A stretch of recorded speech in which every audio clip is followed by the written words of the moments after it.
We'd truly like to thank you for playing through Higurashi When They Cry Watanagashi. This is the creator Ryukishi 07. This is the main culprit, Yatazakura. Man, you often see Afterwords in Dojinshi, but we're not done all while I'm typing this out. There's still work left. Yeah, the Christmas songs have stopped too. Jingle bells, swapping covers out. We made covers with the wrong address. Only 30 hours left until Wintercat. Swapping out 150 covers and finalizing the master copy, burning off 150 discs. Someone tell me this isn't real! Is this the last text left before we hit the master up? I've only got 4 hours until I go to work tomorrow. No, thank you for all your work. My workplace is done for the year starting today, though we're now ringing in through a new year with a amount of work ourselves. I'm starting to lose my sense of balance. I'm dizzy from drinking too many energy drinks. By the way, I'm typing Hoshi to produce the star, but sometimes I accidentally type Hishi, death by H, and it still converts to star. Yeah. Death by H? You knew of that, Raiden? I don't know, but if it's possible, I'd love to experience it this very day. The discussion has gone sidetracked for a while. Well, we should start getting serious. Ahem. Good evening, everyone. This is Ryukishi 07. We're finally able to deliver the second chapter of the serialized sound novel Higurashi When They Cry, that we started in Summer Kit 2002. We're planning to announce this in the fall, but since our day jobs were working us to the bone, the announcements kept being delay after delay, and we're very sorry. However, I believe we packed everything we wanted to do into this to make up for it. We hope that you all enjoy it too. Now, Ryukishi 07, when will the next script be done? No, by the next Summer Kit at the latest. I'm having a Shochan vision of ourselves in this exact same hell 6 months from now. Gow, I'll do my best. Is that an air reference? Oh, I just had a strange vision of my own. What'd you see? Well, this image.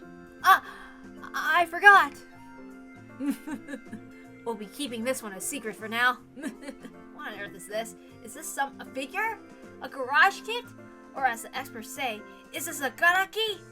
Now that you mention it, it looks like Rena. It looks like Rena bouncing in front of the title. I'm certain of it. She's even wielding a lance? Wow, we were both surprised. But apparently our test player, Rishizo22, is trying his hand at making a figure of Rena. Wow, this is incredible, isn't it? You should sell this once it's finished, couldn't you? The details haven't been sold yet, though. Apparently he's aiming to produce it by February 2003 Wanfest. I'm really looking forward to it. We're so grateful, Rishizo22. Apparently he's trying to recreate the way that she pops up in the opening. Unya, I can't wait, yeah. I want to take her home. If we get further news of this progress, I'll let you know. Man, I wonder how I'll look when he's done. I really can't wait to see it. Speaking of that, I'm really grateful to BT too for making that really awesome minigame this time around. The Rena punch from last time was good too, but this sounds SFB, who has so many hidden modes, he really went all out in making it. K-Fla's Aura mode in the latter half of the fight is a special must-see. I hope you all try playing it. When I first saw K-Fla, I thought it was an H game. Teehee. Death by H. Death by H for sure. Oh, we still haven't started printing from the master copy yet, and you prepare to die? Ha, I want to die already. I want it all to be over. So with that, death by H! What kind of death by H would you prefer, Ryukishi 07? Will happen if I say it? For certain? Well, try saying it out loud. Try saying it to find out. Miso. Well, of course. By what? What? No, not reading that. No. The following 27 pages have been deleted. Ryukishi has been sent off a journey to the eternal world, so I, Yatazakura, will be taking his place. We're truly grateful to all of you test players who played through the previous Onikakushi chapter and sent us your impressions. We hope you let us hear what you thought and what you noticed in the title as well. We plan to work hard creating our next title, so once again, we thank you all very much for playing this game. I'm also grateful to my little brothers for dedicatedly helping me instead of abandoning me to this hell where we still haven't finished up the master copy even at this hour. Well as all of you who picked up this title. December 28th, 2002, 3:25 a.m. Ryukishi 07. So, Tatarigoroshi.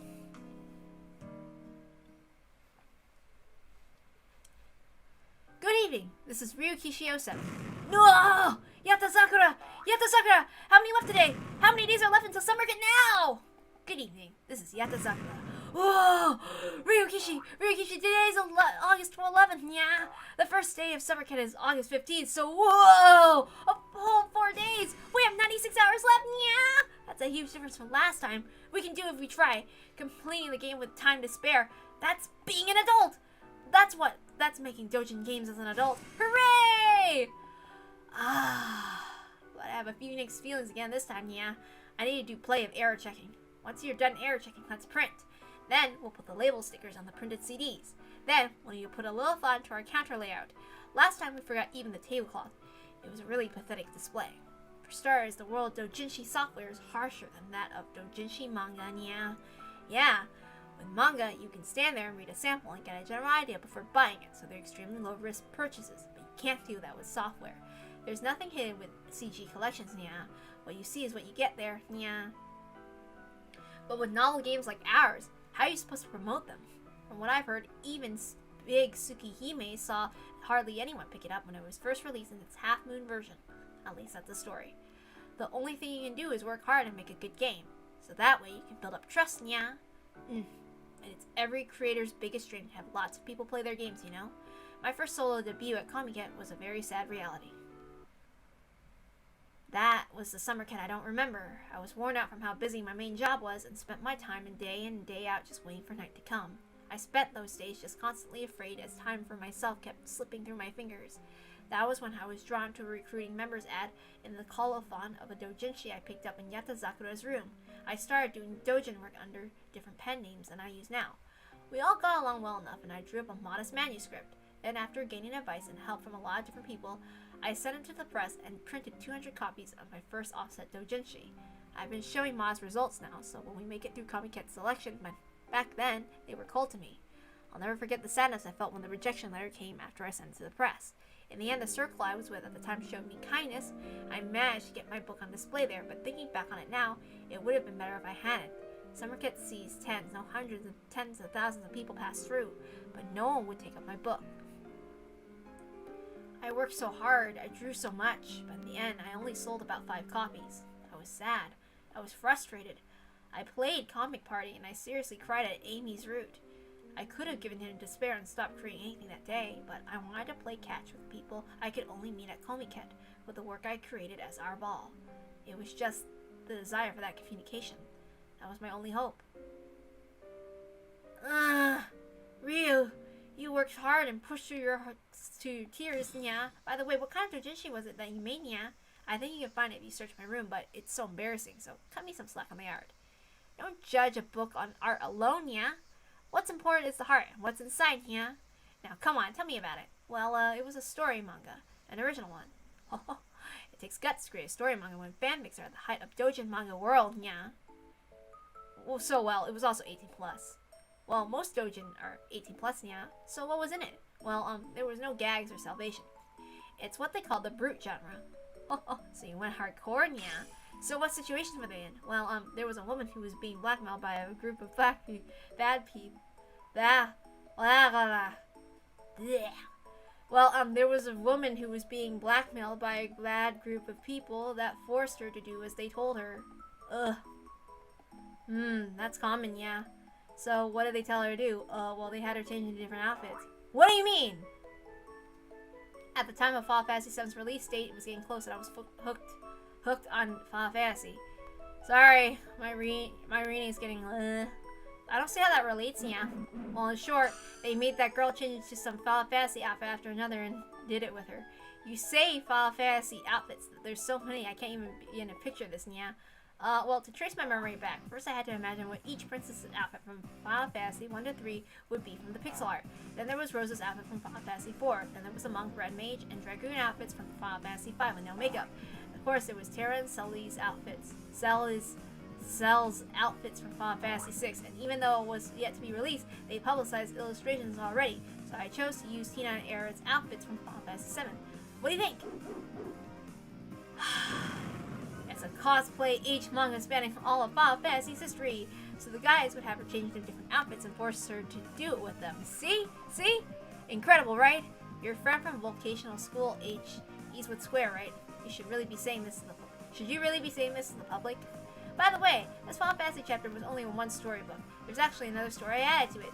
The other one had some content that's pretty hard to put down there too, you know. Would you believe it? In contrast to Final Fantasy chapter, this one was a uniform school chapter for the general public. That sounds like something the author would love drawing now. In this one, they take a different direction with the outfits they force her to change into. There were blazers, school uniforms, and several more select uniforms. Of course, there were PE uniforms too, yeah. Ah! I was such a fool at the time. I didn't go with any of the school swimsuits! It's seriously okay for you to die, meow, meow. Ah! If I could split into two right now, I'd have the other me start drawing the third chapter of that series. Of course, this time there'd be Ragnarok chapter, Akko and Pre's outfits. Ha ha. The hairband's variation's nice too. Of course, Kafra's outfit too, and Muna and Sophie. And then I hear Pre wears striped bloomers and not panties under her outfit. Wait, who?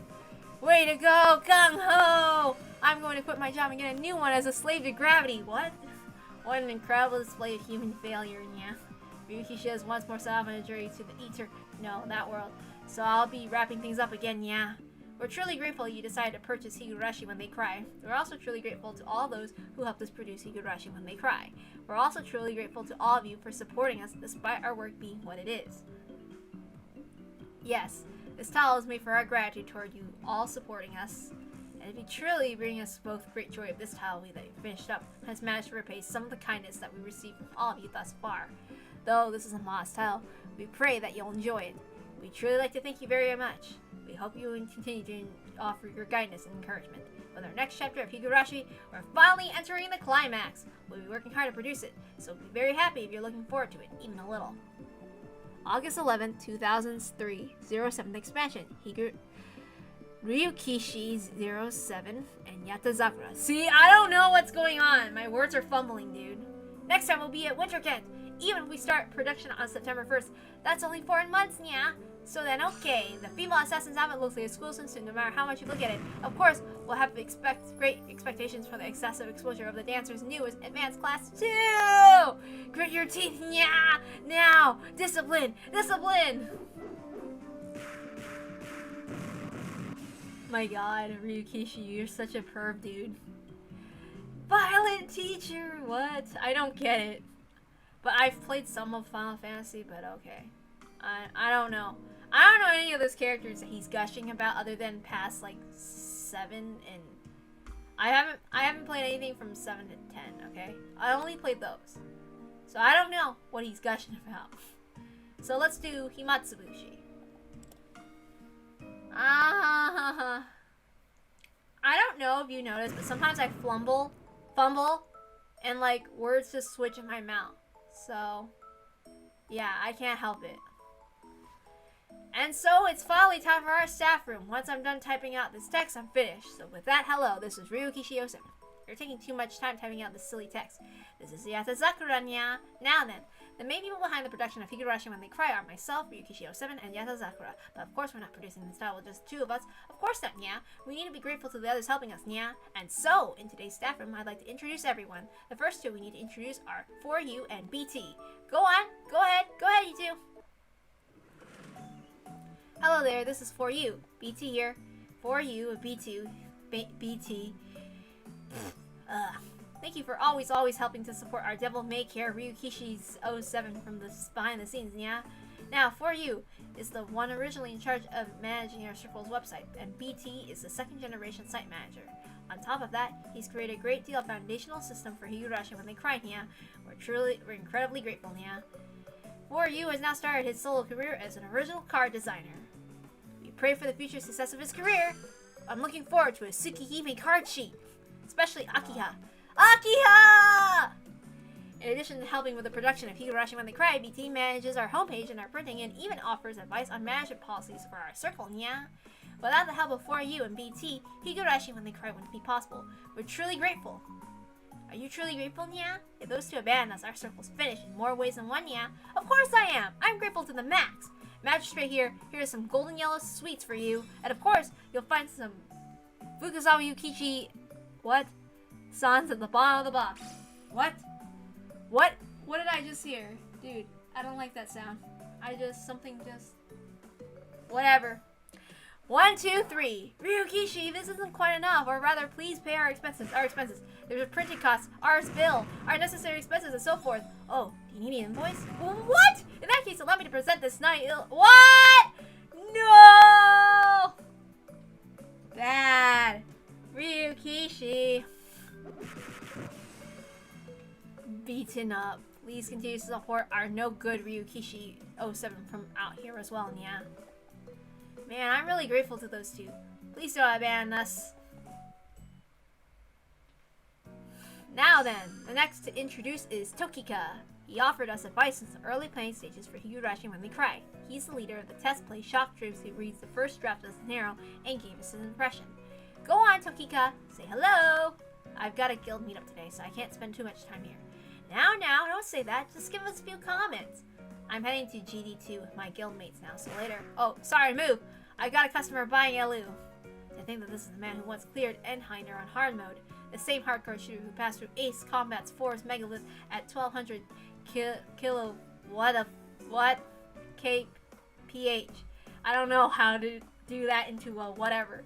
My brain is wiped out. I've been doing so much reading. Okay. Because I was instead rambling on about Higurashi stuff instead. Okay. Online games are terrifying, yeah. Well then, let's move on. Next is someone who has helped us with various particular details since Higurashi when they cried earlier days. Ekaterina. Kunyang. This is Ekaterina. Ekaterina, thank you as well for always helping us at the last minute with work that's down to the wire. Please continue to watch over our circle. So with that, please go ahead with your comment. I'm close to learning, Snap. Throw, spear strong, it's fun. If the sting kills me, razz me please. Unyang. That comment had nothing to do with Higurashi at all, nya. Once again, online games are terrifying, nya. Now, let's keep moving right along. Next up is our superhero from K-Borough 2nd Division, Kameya Manendo. Okay, Kameya Manendo is Yatazakura's co-worker, yeah? By the way, K-Borough 2nd Division is also their circle's name, and the members of it all work at the same office, yeah? Hello, Kameya here. From Komikit tickets to tickets reserved only for family members and the squadmen to attend the Air Self-Defense Force aerial show. His mysterious ability to obtain anything is hot. I bet he's proud of the network he's built. There's something more important that we should be saying first, nya. Congratulations on getting married, nya. Congratulations on getting married. May you both have long-lasting happiness. Though we're counting on your support next summer, Ket. Oh yeah! Next is Tokika's friend, Usui. Yeah, though we can't get any comment from him because he's off farming GD2 with Tokika. Yeah, online games are terrifying. He's a very polite and shy boy, yet in the world of RO, his personality does a 180 and he becomes awfully wild. Yeah, online games are terrifying. Moving onward, we have Naruse Tsubaki. Yeah, he's Ryukishi 7's friend in real life. Yeah. By the way, I always wonder about this, but why is Naruse Tsubaki credited as eyes in our staff role? Yeah. Well, I had a good image data left over from when he asked me to do some trimming on his family photo a while back, you see. So I did a little tweaking to it here, and to create those eyes using Watanagashi hen. Teehee! What a work of human rights violations ignoring copyright laws regarding unauthorized usage. Nah. Now then, there's still many more people I'm grateful to, but I'd really like to thank you all for your support. You have my deep gratitude. Ryukishi, you're forgetting one person you should be thankful for, nya. Oh, who's that? I'm not helping you with the next Higurashi, nya. Ah! Right! Let me introduce Yatazakura as well. Yatazakura is one of the central figures behind Higurashi when they cry. The whole project started when he said he wanted to create a visual novel of some kind after setting on an end scripter. Between the scripting and coding production effects in a nutshell, I'm the one who gets tossed around the most by Ryukishi 7's ideas and whims, yeah. I'm always grateful to you. You and I are the team that's built up Higurashi to what it is today, aren't we? As long as you understand that, yeah. Hey, Yatazakura, since we're at it, introduce me too. Yeah, then we'll introduce Ryukishi 7 next.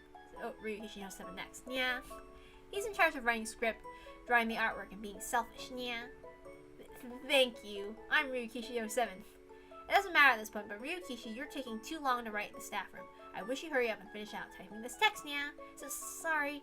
Also, why does Create Higurashi always have to come down to the wire like this, yeah? I wish you get your work done in a more timely manner, yeah. Oh, I'm always sorry. I mean, if you have time to waste dragging your heels here, then hurry up and start writing the next chapter, make Kashi, nah? I refuse to go through a repeat of last year's winter, yeah. Are you actually listening, yeah? Sorry, if sorry was enough, then we wouldn't need police, yeah. Are you listening to me, yeah? Yeah! I kept quiet to listen, but you just keep going on. I'm trying my hardest over here too. I don't want to hear from you. You're getting to fight now, yeah? Then let's take this to PvP, huh? In the nightmare dungeon, of course, yeah. Don't worry, I'll go with my first-class job swordsman, yeah. No, but Yatazakura, your swordman's gonna be Griffin's solo, can it? Well, in that case, I'll just go borrow Ikate's critical priest. Why don't you use your own character instead of borrow someone else's, yeah? Have you actually raised that strength of assassin that you were boasting about before, yeah? Well, I managed to become a thief, yeah? Not an assassin? You borrowed a Maki Mantu, and you borrowed Sohi's shoes, and you made it up to the law that you got discouraged, yeah? This is the age of shooting games now. The Toho series rules! At any rate, I backed Marissa and Pacholi. That pairing did me in. Pacholi's, was that what you did with me all an illusion? Had me swooning. Of course, I'm super excited for the Toho fighting too. Oh, and of course, I'm looking forward to Ragnarok Battle offline too. Long live Dojin Games! Personally, I like to hold off on producing Higurashi for a bit to create a Toho fan project, but can we? Please, Yatazakura! Once again, Ryukishi 07 has set off on a journey to Eternal World, so I'll be wrapping up things this time as well. Yeah. We're truly grateful you decided to purchase Higurashi when they cry. We're also truly grateful to all those who supported us and all those who helped us produce Higurashi when they cry. We'd like to continue giving Higurashi when they cry our best, so please share your comments with us. July 30th, 2004, Ryukishi 07 and Yatazakura. I swear I saw it! There was a blacksmith at a Devaruchi had named Ryugu Rena selling aluminium 1K cheaper than I was. Why am I, the creator of Higurashi, being undersold by my own character? It's time for PvP! Alright! Be quiet, yeah! If you have time to play online games, then get to the right in the next script, yeah! Ah! Starry Bash Bash! It's real like PK! I'm not bothering to think of voices for them, so I'm just reading it as is. Are we on Mikashi? I forget. Oh my god. Hold on.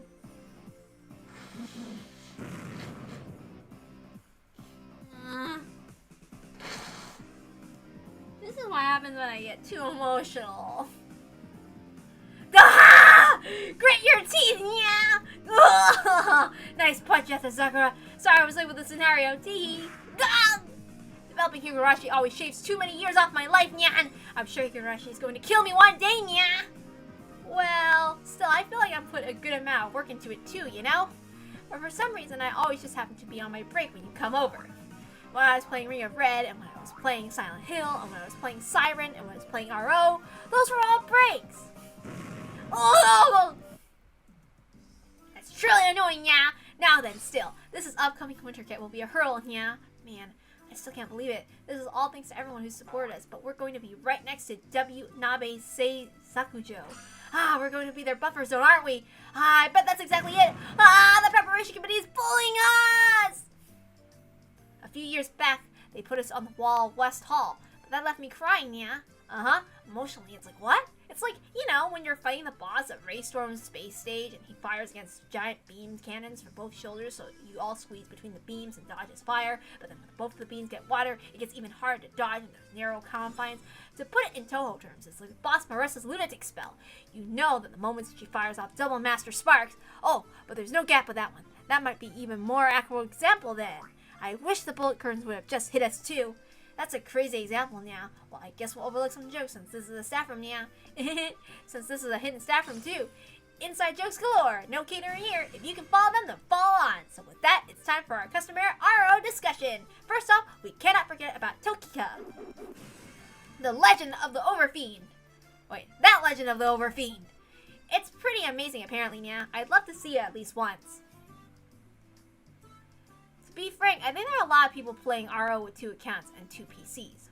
One standing street vendors, the other for farming and chatting. That's still pretty normal. However, you hear?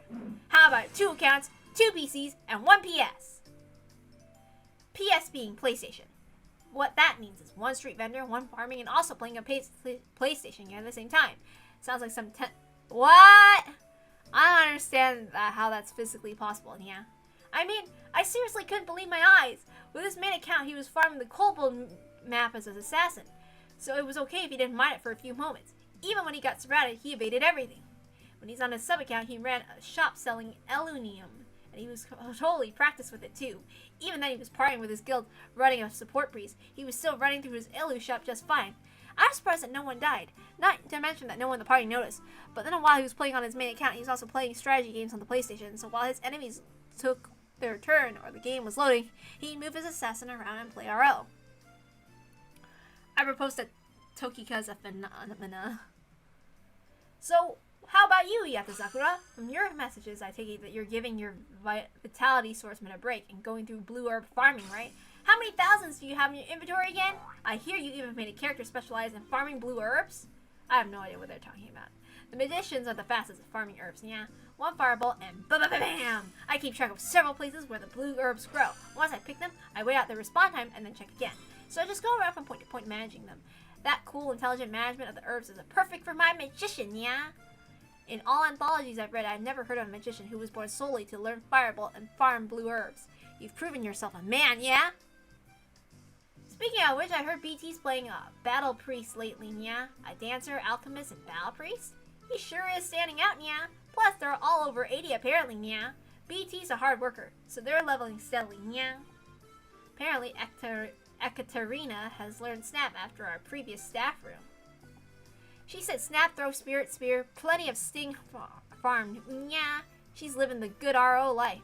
She said the only sad thing is that they only win the fortress when she's not there for this GBG. Yeah, I'm so jealous. How are you doing, Ryukishi? Yeah. Shouldn't you be able to do job change by now, yeah? Well, my vitality makes it painful. If it weren't for raids, it'd feel like Sire was ever born. Fire off a little Mammonite and I'm in the red. Cart revolution's way too far off. I'm sick of underwater cave. How many times have I died at the horde of hydras packed to the entrance? Give me back my ship fare! I can't take it anymore, Milan! Sniff! Sniff! Sounds like you're still living the frustrating failure life, yeah. So that concludes our OR staff room, yeah. Just kidding, even though we're sharing some funny, interesting stories, we're actually in the middle of hell still.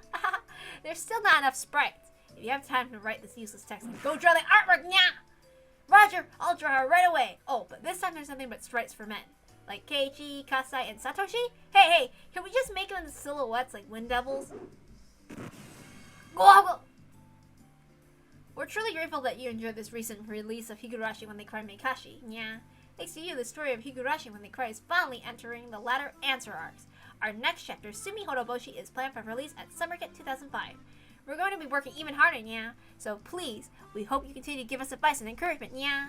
I'll be working hard to make the scenario even more enjoyable for you. I'm sorry there were so many typos. But why is Hisui so moe when she makes the same typos? I'm sorry for most of the typos. Moe! Ryukishi! We hope you enjoy your supporting us in the future as well. Bow. Ryukishi 7, Yatazakura. I don't really get some of the jokes, so... Or, like, sometimes I can't tell if he's saying something weird, so... Yeah, don't mind me sometimes if I'm, like, whatevering. Sometimes I just don't understand until, like, oh, I understand. It's like, what? Ryukishi. Seriously, dude. Okay. So, Sumi Horoboshi.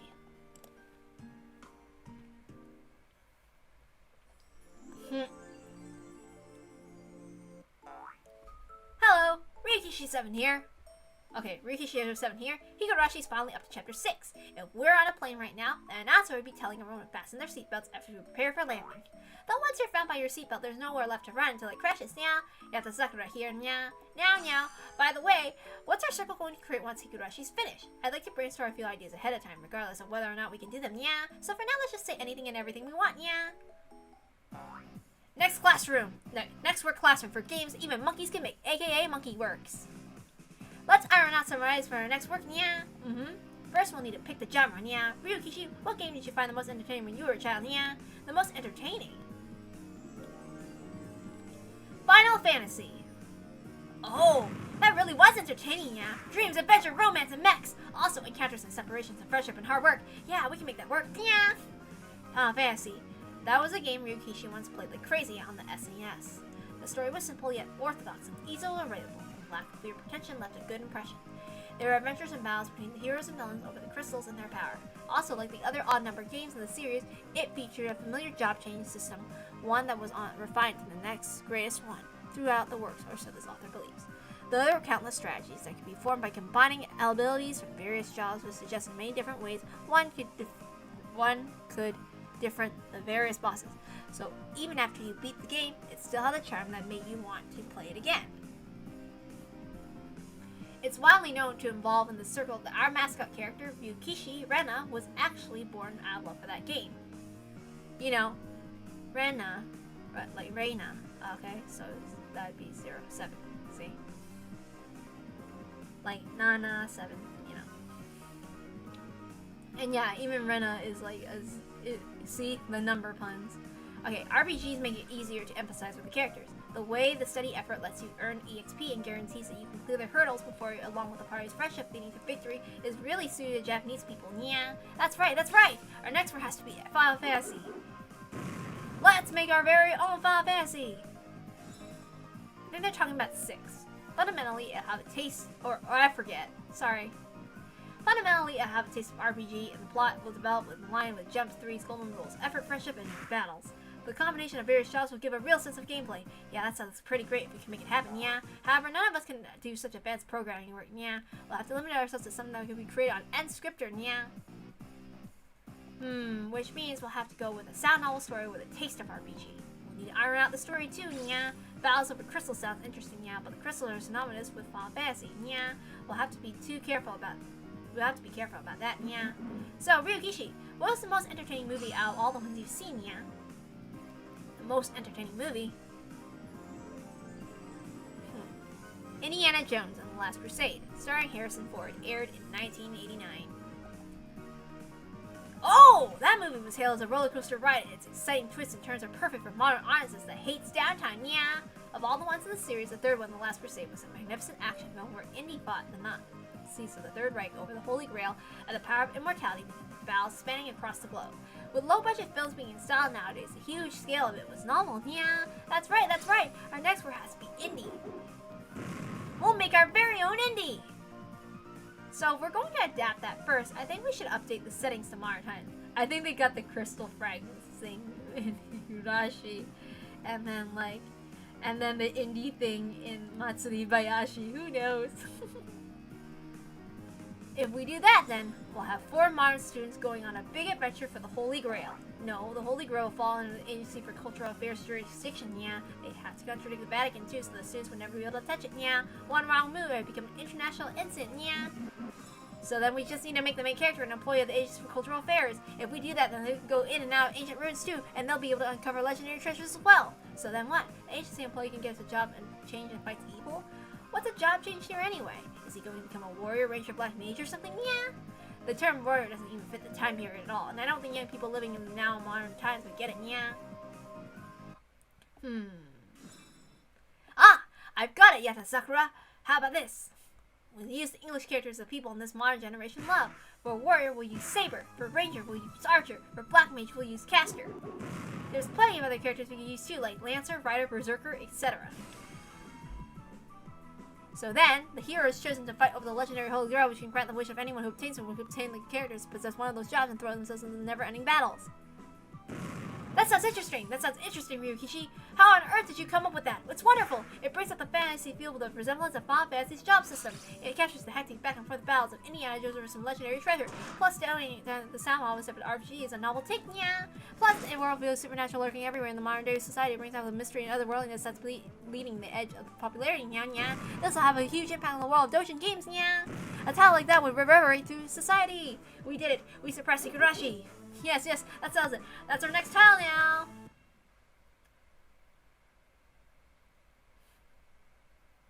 Oh yeah, you could kind of argue that with Umineko too.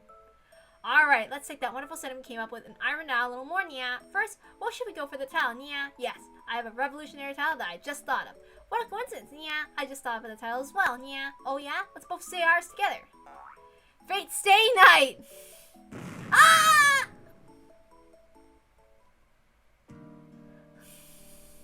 Minagarashi.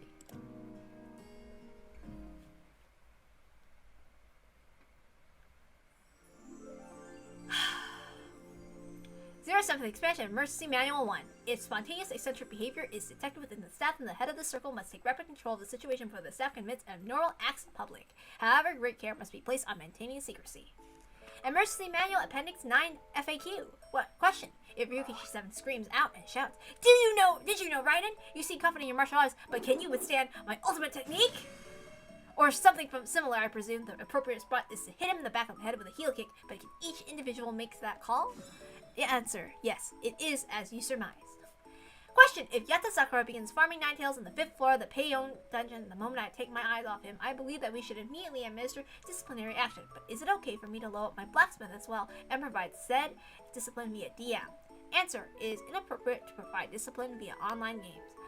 Question, when BT discovers a typo, hearing all the staff repeat off this typo causes considerable decline in morale. So can Ryukishi 07 prohibit this? It's very humiliating having everyone mutter, Answer, all will be well when you turn that humiliation into pleasure. What? Question, apparently Tokika's got his aura recently. I'm sure 2M per hour experience per hour from stings is impossible. He has to be cheating or using a bot, so I report him to the admins, but they don't do anything regardless of how I report him. Was it designed that way? Answer, yes, it is as you surmise. Question, apparently Ectorina started playing Panya recently, but she keeps saying nonsense like Panya or I screwed up the tongue back. But should I open my own Panya account to better gain an understanding? She also said something about lacking the PP to buy Ko's gymnastics set. Answer, stop complaining and get to work.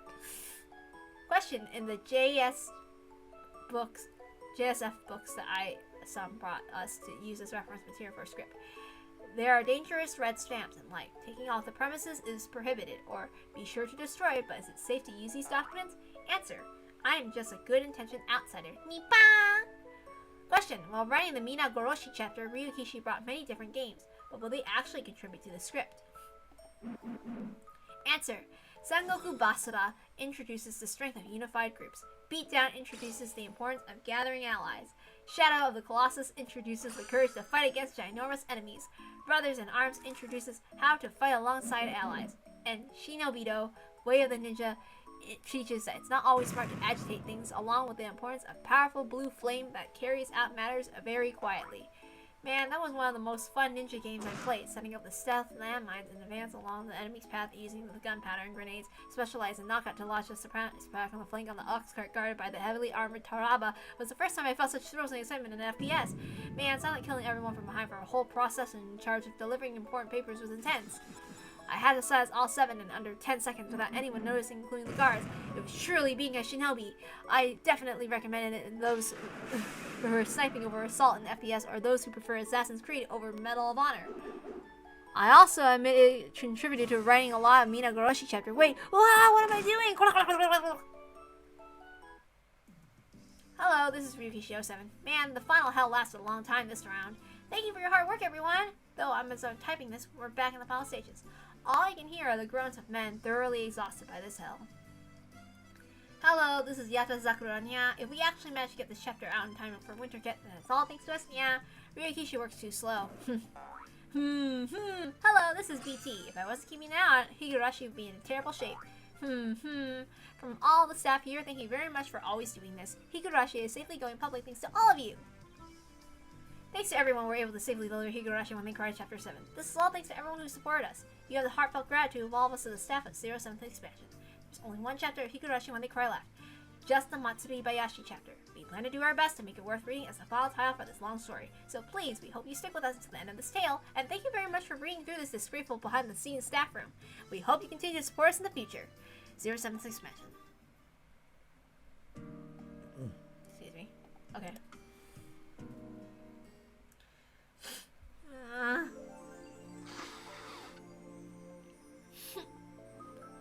All my friends going through this hell with me. I've been helped by so many people while creating Higurashi, but this is especially for you, those who helped me with the Matsuri Bayashi chapter. Up until the previous day, Ryuki Shio 7 was enthusiastically writing the script despite his recovering from a cold that left him bedridden. Every single one of the staff members were in despair over the audacious and serious delays of the script, though through their perspective it was the usual state of things before Comiket. The one decisive difference is that none of our staff could fight through the many worlds and overwhelming span of time in order to achieve our goal. When Yata Sakura said, I have already used all of my paid time off, so if the schedule adds up like it did for the last winter camp, we're 700% not making it on time, so be prepared for that. It bore far too much weight. Yeah, there's one big change. Ryuki Shio 7 said he wants to go to the pool this summer. He wants to float and float around the pool when the master copy's not even done yet? It was very refreshing to hear one of the staff members say coolly, if you don't mind Tokyo Bay, we can float you out anytime. He also said things like, I want to play games. I'm still in the middle of Nobunaga's ambition. And games, Mahjong is great. Let's all have an all-night Mahjong tournament this next summer break. Curse you, nah. Next time I'll crush you with all the 07th. I won't cry when I play into a 3-color terminal set. And ooh, he's too strong. There was no break to his dreams of things to do during summer break. Yes, for the first time, Ryuki Shio 07 made plans for after July 2006. After all, that would be the first summer break he'd had after 4.5 years. No wonder his heart was dancing over it. But for now, we're 72 hours away from the Master Up deadline at this very moment. It's probably better to hunt down typos than to dream right now. Though, joking aside, will we really get a summer break once we hit Master Up? We won't just be crushed by the wave of work we put off because of this hell, right? That can't happen. That can't happen. I'm sure it'll be a lovely summer break. I'm getting sad talking about this, so let's change the subject. Let's talk about all the people who fought alongside Ryuki Shio 7. Apparently, Yata Sakura is sworn to devote himself to gaming once Komiket's over in order to burn through his backlog of games. Though, according to Ryuki Shio 7, the pace he buys games is at a clearly faster rate than the pace that he clears them at. The number of unopened games just keeps growing in his room. It's doubtful he'll be able to burn through them. Though, our esteemed commander, what? Yata Sakura would never die under a amount of untouched games. I have a feeling he'll find some incredible way to complete the CG sets and clear them one after another. I just pray it won't be illegal. Also, what kind of illegal program would that be? Install that on my next stuff too. So he's always coming up with plans for all to play away and enjoy his last summer vacation. Thank you for everything thus far. Play lots and lots and replenish your strings. After all, the next hell is just around the corner. Cry. BT is being prompted to continue managing our circle's homepage. When we said he'd eventually be our circle's general manager, he hastily declined in a panic. The phrase general manager is truly dodgy. It's just a position that gets all the annoying work pushed onto it. So while we could have let it drop there, Ryuki chanted, Ryuki Shio 7 chanted, Boss! President! It's no use anyway. Ow, ow, ow, ow. Over and over, so he got angry. Yet Ryuki Shio 7 didn't understand why he got mad. He felt as clueless as ever when it comes to people's feelings. But thanks to you, the homepage he's running is drawing quite a crowd. The homepage he once said would be worth celebrating if it got 80 hits a day, has now grown to receive 20,000. We're truly grateful he takes the time out of his busy schedule. Also, he really helped us out by setting up our LAN. I can say with certainty that we wouldn't have made it in time without that. I'm sorry. Also, it was so mowing when Yata Sakura didn't notice the air conditioner installed in his house, so he brought an electric fan. Dai has also been doing better and better. Even though he's only supposed to be helping with the music when Ryuki Shio 7 pitifully cried, "We're seriously in trouble this time around. We need help. Anyone will do. Please hold me." He answered and called and fell for a huge trap. We kept him confined for so many days that we were terrified his parents back home were going to assume him kidnapped and file a missing persons report. Man, he seriously saved us. Honestly, thank you so much. Kawaguchi also surprised with the divine save, discovering many bugs for us. Oh, and we heard about this from a certain company's president, but apparently it doesn't count as confinement if they're eating dinner out. So he was on house arrest, not confined, which makes it legal! Also, thank you so much for your amazing songs this time. Naruse Tsubaki was also growing more and more full of life. He is able to use digital camera. He can use Photoshop. He's also a professional chef specializing in Chinese food. So while his shrimp chili was good, so is his deep fried tofu. He also took care of washing the dishes, taking out the trash, and cleaning up our room. He's able to work as a seller and follow our circle occupation too, as well as hauling boxes, reserving bars, and anything else. If just one of his chromosomes were different, I might have proposed. On top of all that, he can hold his liquor, he's good at mahjong, and he has a success rate with his panya shots lately. The one thing I pity for him is his overly busy work schedules. When he says Labor Standards Act, is that edible? His words carry far too much weight. The hell I used to spend all alone with Yatazakura has suddenly come over to see twice as many people. I really wanted to thank you all so much. I've said this a few times now too, but this isn't confinement, okay? We're still not at mass prep yet, and I still write this. But once we finish, let's all go out for barbecue. I'll treat you all today. Let's all go out. Oh, excuse me. Can you take our order? Now, young lady, could you add first class in front of everything I'm about to order? There's a world of difference between a roast and a first class roast after all. Once we'll have first class roast, all normal roast will feel like dog food. Now it's our next order. First off, one namul, gukbap, and yuko for everyone here. Then of course, a large serving of rice served along with lots of kimchi and gakdugi, and a bunch of those vegetables used to wrap up a meat. Okay, this is Korean. I don't know how to pronounce Korean words that well. I think the K can kind of be pronounced like a G or something. I don't know. I'm trying to one day also learn Korean as well. So, yeah. That'll also be a goal too. But yeah. Also, can we get some soda? Order some meat! Some meat! Call me on none of those being first class! I salute all my comrades in arms who share this hell with me. Also, I salute the comrades in arms who brought us refreshments and support during this hell. This is why I can never get enough of this. Now off to the sunset next toward our next hell. Now then, what kind of work should I create next? I'll probably get everyone together at a cafe and brainstorm ideas with each other while enjoying their drink bar again. I'm sure we'll come up with something while drinking that oddly diluted soda again. Now then, let us meet again, my comrades. For now, you should all get some rest. But what the hell that awaits us that will be our next true hell, huh? The reason we face hell like this is all because I'm slow. I'm doing my best to write it up sooner next time. Thank you for your uncovering this secret saffron full of private messages. Now then, everyone, when we meet again. I get the feeling that Ryukishi is similar to me in the terms of I take forever to do things too.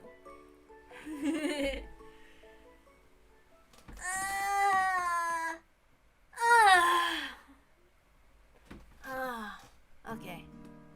So, is it Saikoroshi?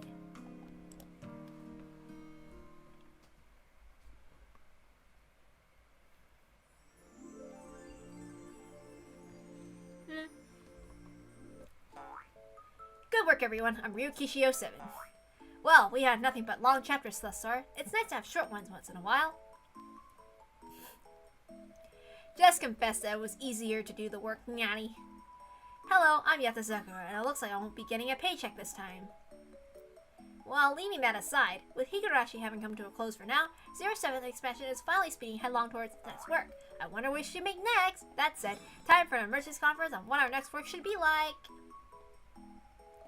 Me? Didn't we decide on Umineko when they cry? Hello, I am BT. Nipa!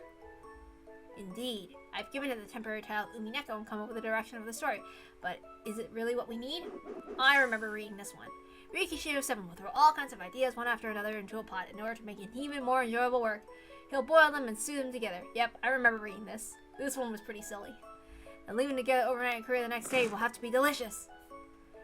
That's more like yami nabe than curry, Natty. And sometimes it tastes better when you don't mix anything weird into it, Natty. Come on! Staying under the festival gets nowhere. All interesting stories lead to cooking. Exquisite preparation and harmony of spices, a secret ingredient among imaginings, elevated to the highest heights, they'll become a wonderful flavor to move the hearts of men. To do that, we'll research interesting stories from the past and present, from east and west, and extract their essences. By bringing them all in, we will create a spectacular story no one would have imagined.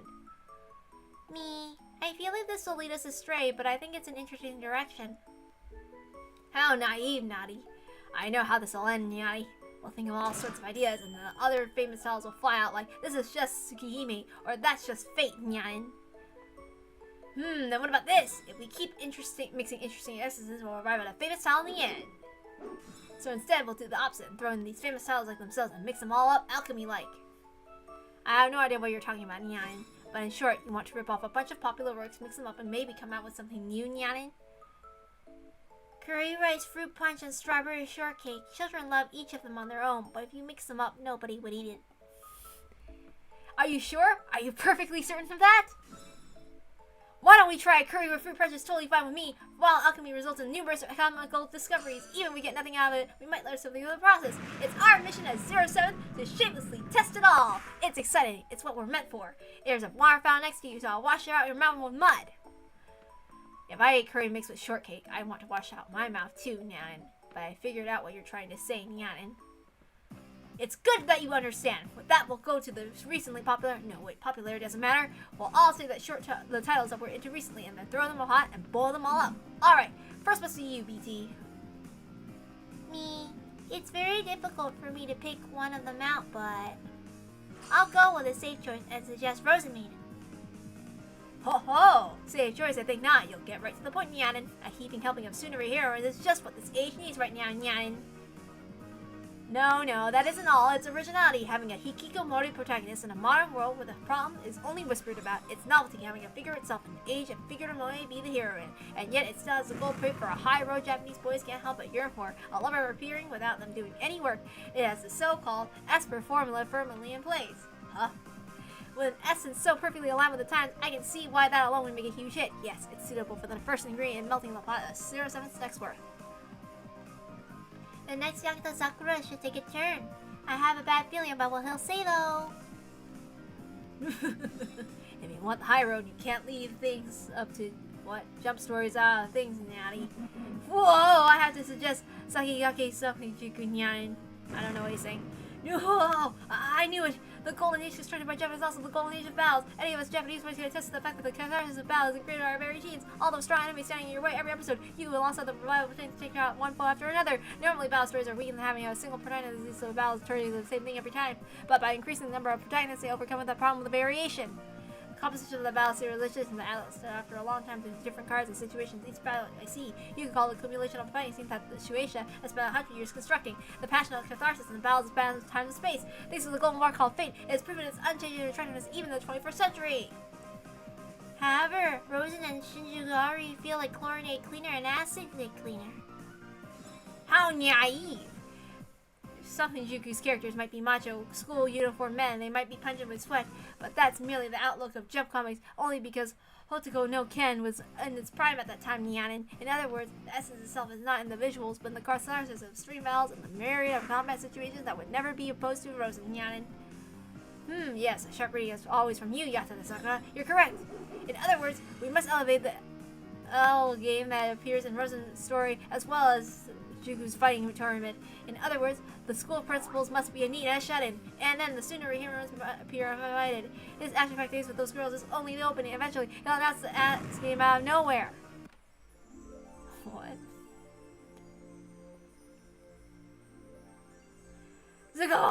What? Why would there be a dueling ground there? Now then, is there anyone who would take on Rosen Maiden's second doll? I forgot. Sorry. Kana? This is where Sakura Ichigo should come in for real. I think that was right. What? No! It's time for Suisei Seki to appear.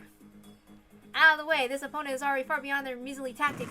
What are you, Shinku? But now we have no chance to appear whatsoever. I'm guessing that's what it is. Oh, you seem very confident in your martial arts. And why not try this out? The ultimate way to duel. The Arisugemu. Oh my god, Alice game. What? The Arisugemu? You know what that is, Suisei Seki? Wait, Sosei Seki. The Arisugemu, or Alice game. Alice game, duh.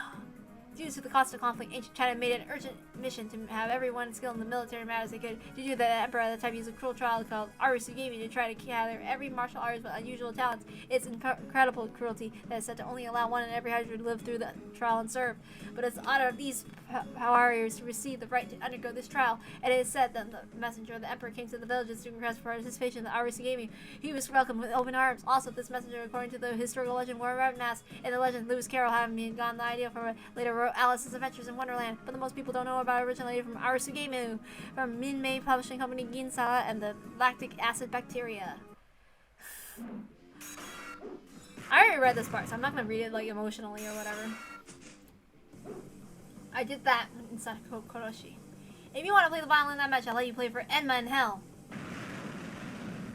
I did it. I studied to our victory for Shinku. Did you see that, Suginto?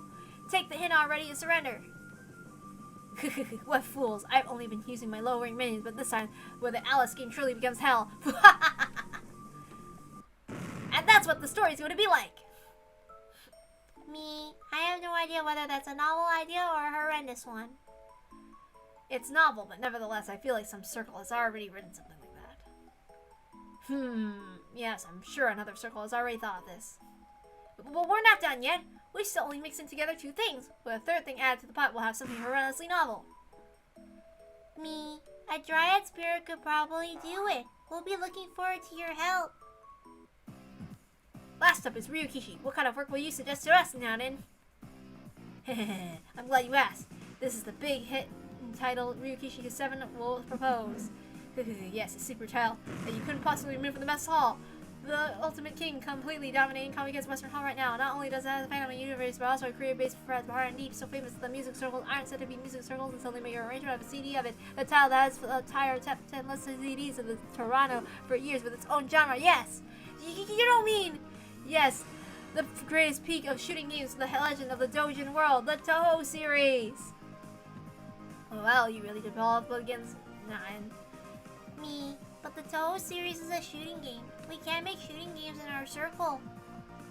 Of course, we can't extract the essence of the shooting games genre, but we can easily extract the essence of its captivating world. We have the time of jump still encouraging Japanese poets today, Shinjuku. To Rosen Maiden, which stormed the anime. Actually, no, that's right. I'm probably wrong. Sorry about that. Ignore me if I say that. Okay, I'm just filling it in. Because the blanks throw me off and make me go, Which stormed the anime, hitting every one of the generation's needs. And now we have the Dojin World's King of Kings, the Toho series! By combining these three incredible essences, we're sure to get results. It is now our fate to give birth to the ultimate work that will dominate the 21st century! I understand your logic, Nyan, but what part of the essence do we suck out, Nyan? Like BT said before, we can't make shooting games in our circle, Nyanin. Me, does Toho's appeal lie outside the shooting genre? Would it be like Empress's feeling of the mysterious world? That's another part people love. Indeed, it is a fantasy world where anything goes. Its unique setting, completely different from an exception for the so-called JRPG style worlds that already exist, certainly stands out. After all, it's Shinemans, Maids, Blazers, Scolithic leaders, Sweet leaders, and even Japanese leaders, and even when they're all in one place, it feels more unnatural in that world. But soon I beg of you, make one of the next few bosses wear a school student suit. And those outfits normally impossible that are possible in Gensokyo. In Gensokyo, throwing in other characters is no problem at all. Please, make the next new boss have a school bathing suit. Me, I understand that Ryukishi plays it out his extremely biased taste, but now I know why he still hasn't unlocked the extra stages. Now with that wicked heart. To sum up what Ryukishi wants to say, it's like this, Nonin. We can have all kinds of outfits that suit our taste appear in one game. Yahoo! Yahoo! Me, I wonder. I would think that there are other things we can learn from Toho, but for now, Ryukishi is referring to when he talks about to that extract. The gods will bow for us. For when these three elements are combined, the new world of result will bend its knee. Now go! Triple god combination! It's a lot of reading, since I already read this before. What? Why would they be dueling around here? Now come, I am the one, the only Suginto, the first stall of Rosen Maiden. I shall not complain. I don't care how many come at me at once. What do we do? Who do we go? In that dueling ground, we can't use all our skills, can we? Interesting. Shinku, you seem to be confident in your martial arts, but you can't prevail me over Suginto. If we fought like this, it would only end with a boring conclusion, and that won't awaken the fight within me. Therefore, I, Suginto, will give you one handicap. What's she doing? Suginto is drawing a line around her. It's like a sumo ring. Huh? I, Suginto, would defeat the likes of you without taking a step out of this circle. If you can force me even step outside, I'll admit defeat and serve you while wearing a school swimsuit. What? With that one condition, I accept. Why don't I do the same thing then? What? Shinku's drawing a line around herself too. I'll fight without leaving this circle as well. If I take a step out, I'll defeat to serve you in the blue rose and a collar. What? Shinku! You're quite presumptuous to think that you can take on me, Suginto. You'll regret that soon enough. Take this! Rose's maiden ultimate attack. My god. They're so silly. You left the circle. As promised, you'll change it to school system right now. Right here and serve all of us here. What? But it can't be! Urgh. It's really funny how Suginto's voice goes back to normal after she loses Nyani. Fun lactic acid bacteria times begin in the school swimsuit. How? I'm bringing her home with me. Should we be leaving our circle's expert to someone like this? I'm very concerned. It looks like we should all remove Ryukishi from the picture before thinking about Umineko Nyan. You heard them, Nipa. I'll make an actual game, so don't worry about anything. Keep an eye out for what we're temporarily calling Umineko when they cry, Nyan. We'll look forward to your continued support, Nyan. We look forward to it, Nipa. In my view, everything went wrong after Ryukishi mixed all those things together. To correct it a little, we'll have Dai add something to the mix, Nyanin. Me, if Dai adds something in normal, I'm sure our strange Yami Namu will be a little better. Then I'll summon Dai.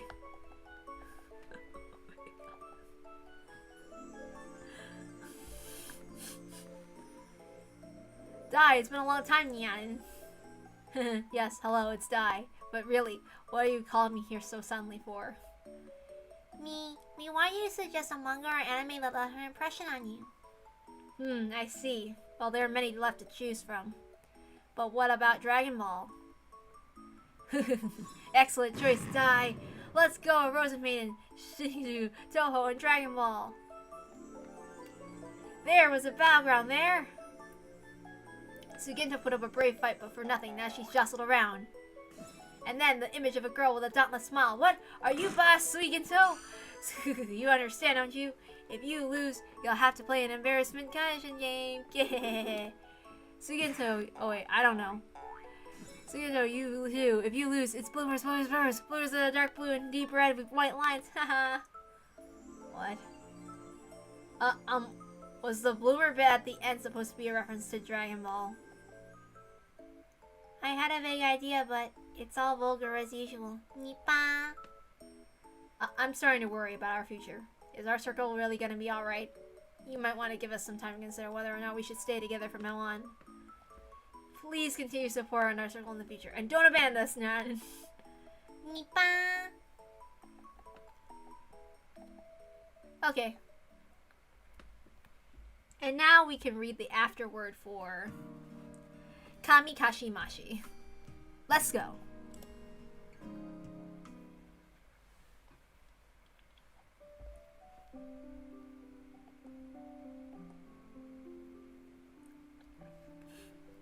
By the way, if anyone who isn't that familiar, wait, no, I won't say anything, but BT was deceased by the time in Umineko was being made, so BT doesn't show up. Anyway, and BT was also Ryukishi's best friend, I think.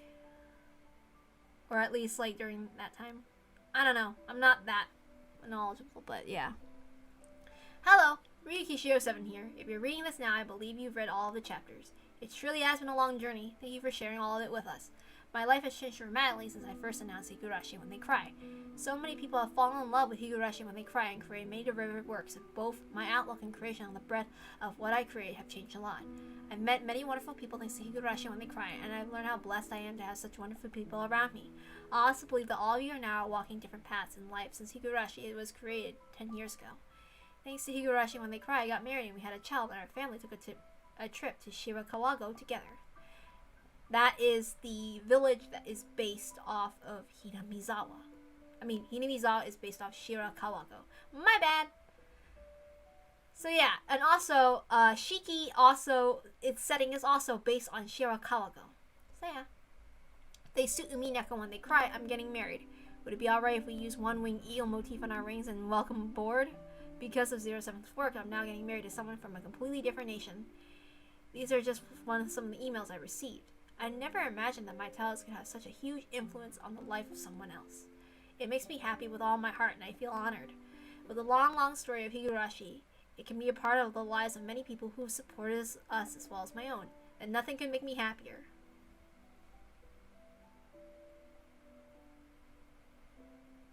Of course, life is filled with both sweet moments and bitterness. Since announcing Higurashi when they cry, I have met and parted with many people and experienced many things both fun and sad. I felt grateful to be alive and depressed at the thought of living any longer. There have really been so many things that happened over the years. Higurashi when they cry is, without a doubt, a piece of my life. While I'm truly happy to announce that once more in this shape, there's also satisfaction I can hardly express. However for a brief moment it was, I've been able to share this piece of my life with all of you. Nothing can ever beat that joy. So I'd like to take this chance to offer my deepest gratitude to all of you who've supported me up until this day.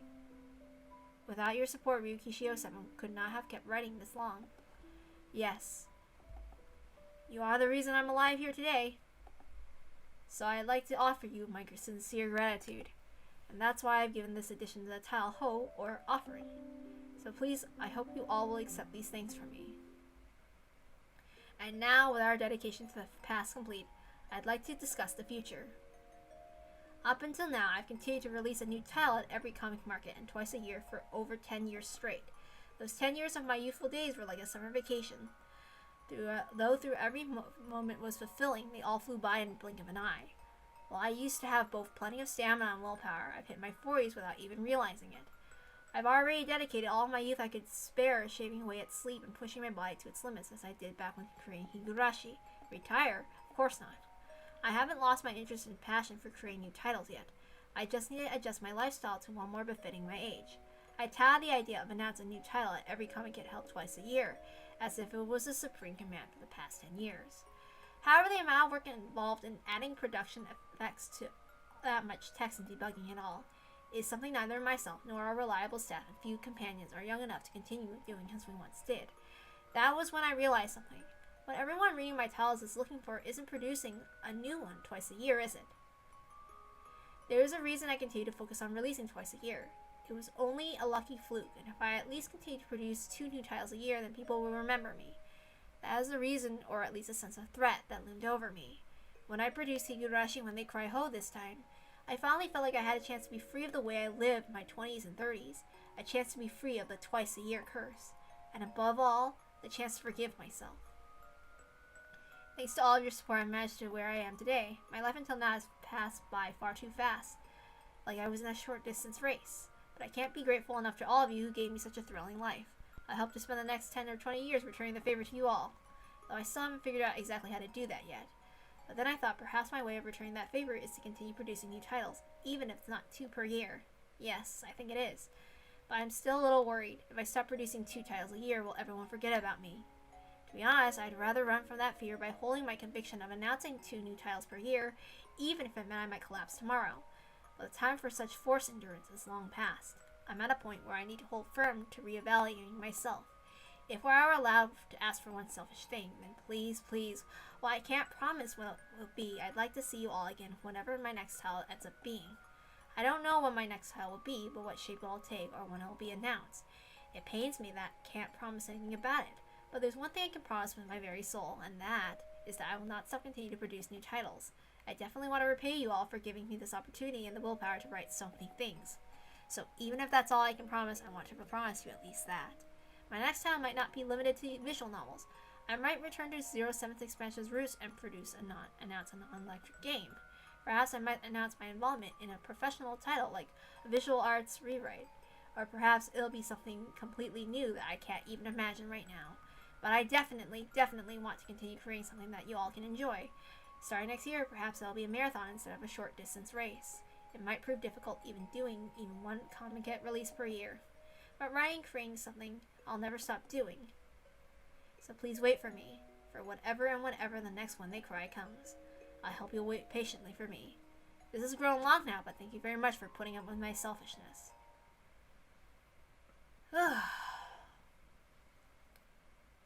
Alright, and now I have one announcement at the end. This is regarding the public event hosted every year, the 07th party. I'm not really sure when the next one will be held after the one being hosted this October. Maybe that could end up being the last one. But with that in mind, I'd like to see everyone one more time and express my gratitude. I truly would. I'm sorry this is becoming something of an advertisement, but please, it would be really nice if you could make it. I'm sorry for such serious talk. That makes it sound like I could die at any minute. I'm perfectly healthy right now. My motivation for creating new titles hasn't dwindled at all. After all, the only way for me to see all of you again is for me to keep creating new titles. I'd like to truly thank you very much for supporting Higurashi all this time. Up until today, the support I received from you all has kept me moving forward. So from today onward, I'll be doing my best to repay you all. So with that turning point in mind, I'm hoping to change my life around a little bit. I'm truly grateful for you to accompany me through such long texts. I hope that someday in not too distant future, we're able to meet up again in another title. I plan to make that title a story I offer to all of you reading this now.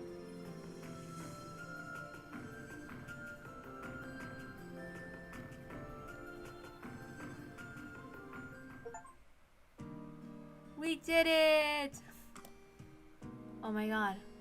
What will happen when we leave?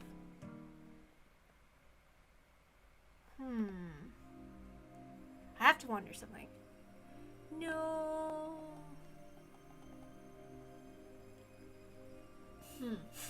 Give me a bit. I wonder if I'm missing anything.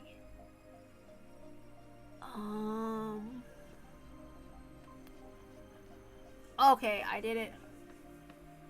Alright, well, we read all the afterword.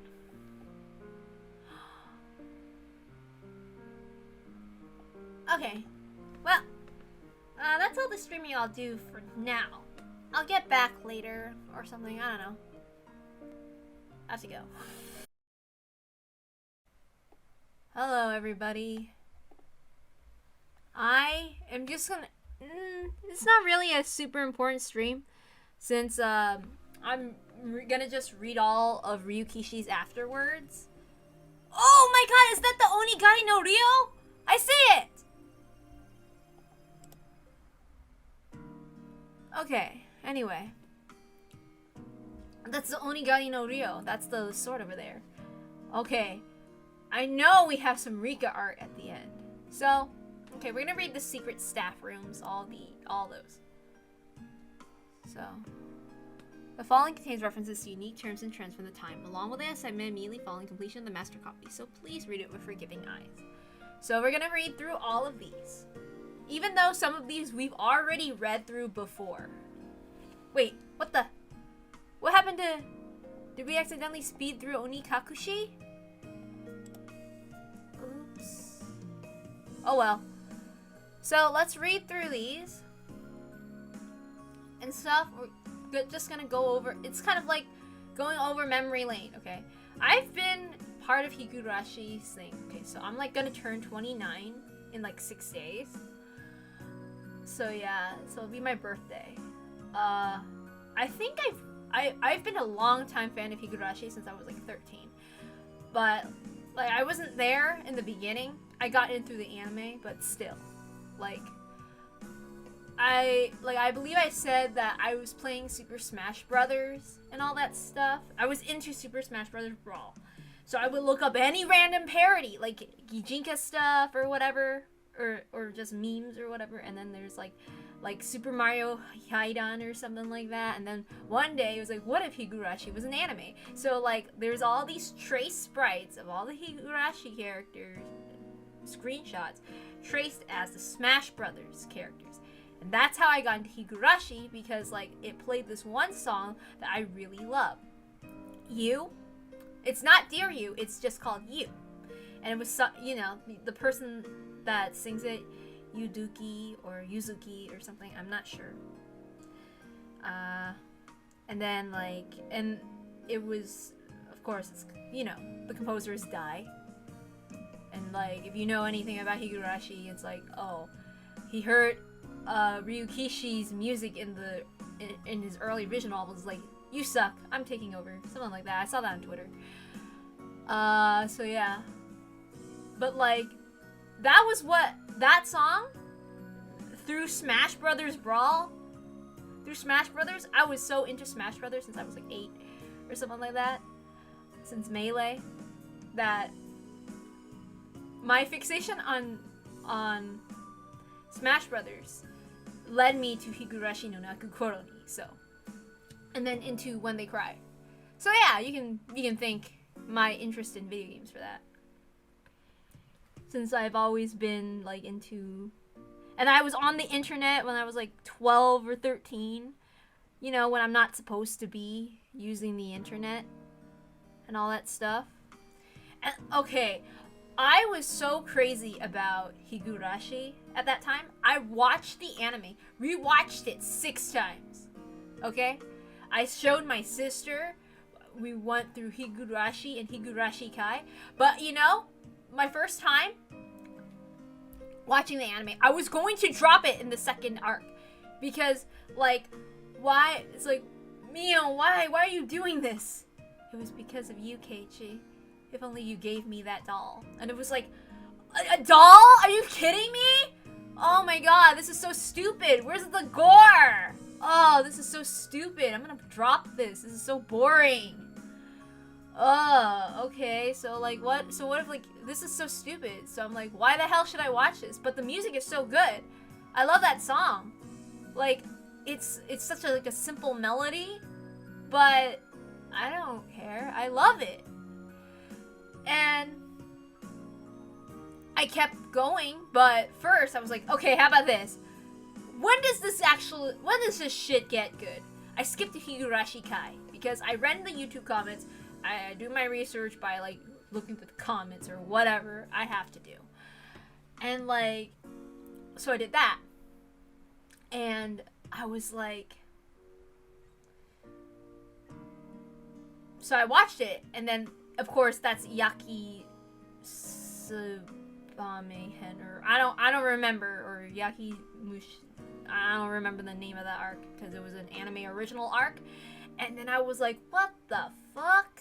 I was so confused because it was like, now this is from Sadako's perspective, from Rika, and I was like, you know, this arc isn't really that exciting for me. It's kind of boring. So I was just like, forget it, you know? So I went back and it's like, fine. Let's go through Tatarigarashi. So my first impression when I read through Onikakushi was, oh my god, Keiichi is so stupid and annoying and I hate him. Like, you go through the anime and I'm like, oh, I hate Sadako. She's so annoying. I watched the Japanese dub. And I did not like Keiichi and did not like Sadako. Okay? That was sure to change though. Don't worry. I love all of the Higurashi cast. All of them. If I ever say anything like, ooh, Keiichi's such a pervert, I mean it half jokingly. But some people, I guess, take it seriously because it's text only when if I'm on Twitter. I'm just kidding around. But, yeah. And then, I think I really liked, of course I was very fixated on Rena. Like before I dived into Higurashi, like I was one of those people who watch like Higurashi, Elfen Lied, stuff like that. Like there's even like a Elfen Lied AMV with the song You. That there's also a Higurashi track put in there, so I was like, oh, it's really nice. But like, there's another one where Rena goes, where it has like Rena, and then the first line that Rena says to Keiichi, I was like, she's like, Keiichi-kun ni tsuketa. So okay, so like, I found you, Keiichi, something like that, okay? And like, and then you hear the song, okay? You hear You. So there's another one that I was really into, and I would listen to every iteration of that song, like every single like remix, every single version, the one with You Cry, Rena's version, or You, and then like there's Sadako's version, Kind, and then there was like Mio's version, You Feel, and then Rika's like is You Hope, okay, and then of course like the fan made ones like with Keiichi and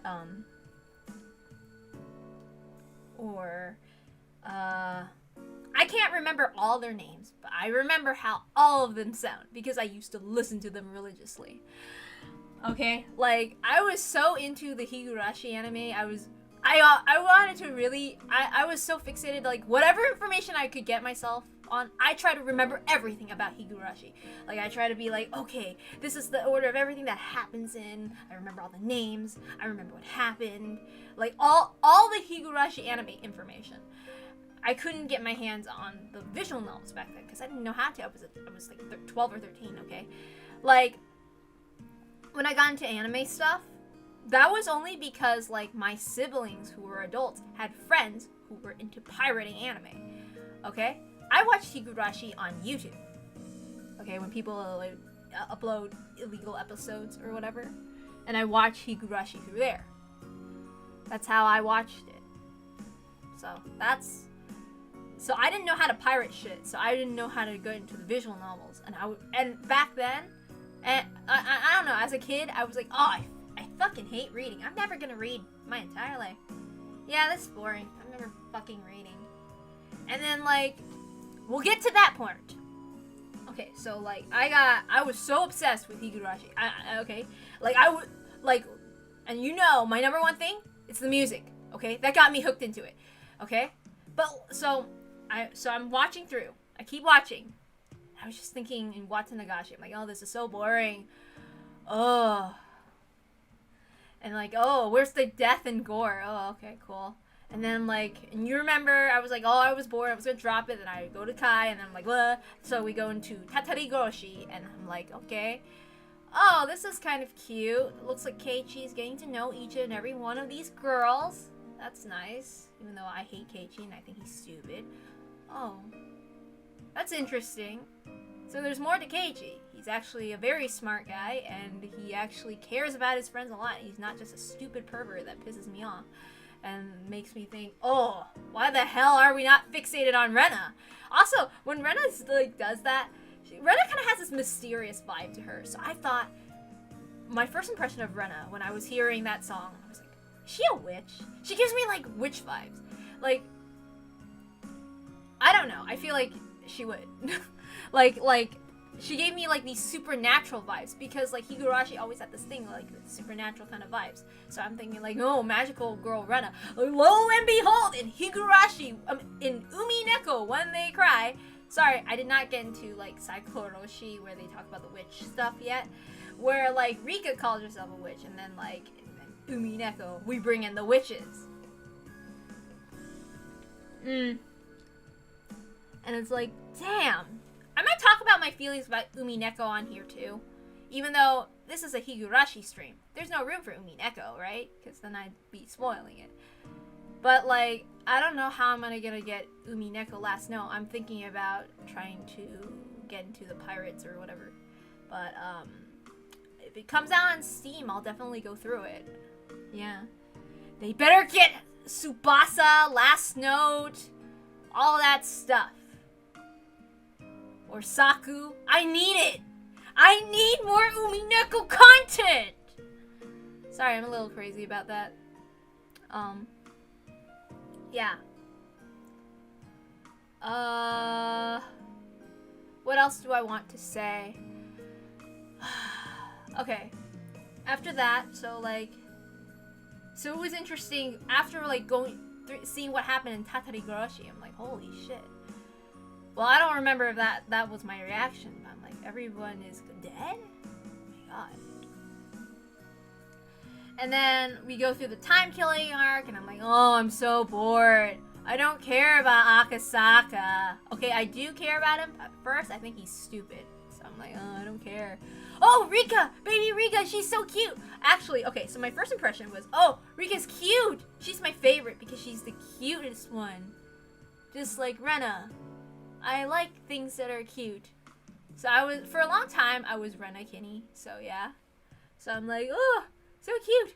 And then we see like Rika going like, where we actually see that Rika has more to her, other than just her cute side, where she's like she loves all of her friends, and she doesn't want to die, and like that's the reason that everything's been repeating.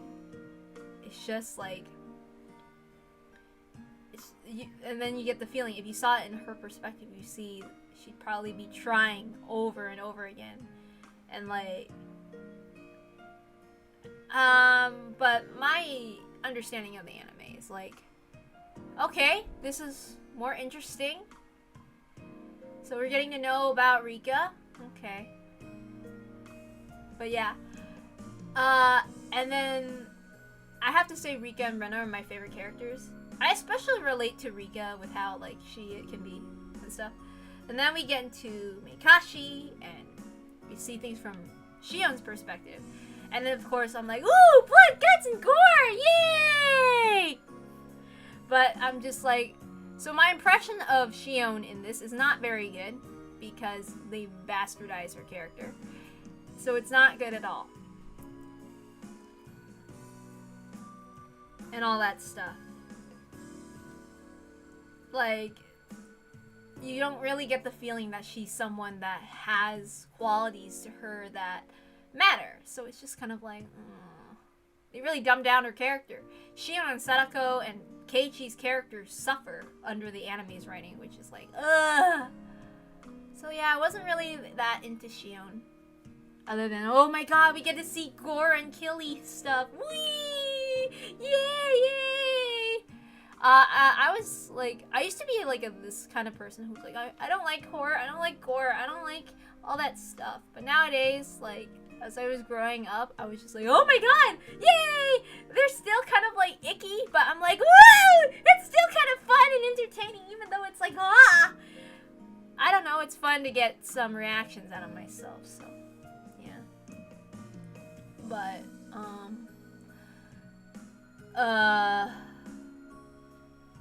what else do I want to say? So, then we get into Sumi Horoboshi. And this is when I am more hooked onto it. And when we learn more about Rena. And it's like... And like, it's also when the anime finally basically starts to pick up for me. Because it's like, we follow Rena. And Rena's opening is the best. Because it's just like, with the chorus of the cicadas. And how she's like, this is the story of Ryugu Rena. And how she tried to obtain happiness. And how far does it take, how hard does somebody need to go through to be happy? You know, things like that.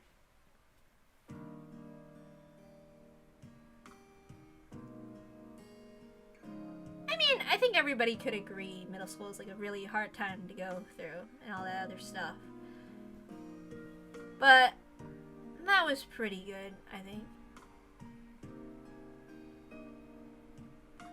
Yeah, especially it's also the most fun because of like the slice of life games and the punishment stuff.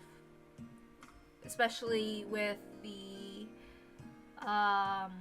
with how Rena is like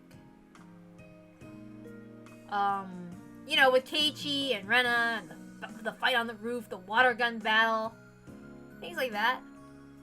You know? The anime really waters down all of their moments that I think are like really fun and all that other stuff. Sorry if I'm actually getting pretty emotional about it. I'm trying to move along and move to point, not getting too emotional talking about it. Because I'm a really big fan of Higurashi. If you hadn't noticed, I only never shut up about it. Okay, anyway, okay, so then we get into, I skip over any arcs that aren't part of the original 8 arcs. I don't care about the extra anime arcs. I don't give a shit. It's really boring for me. I don't care.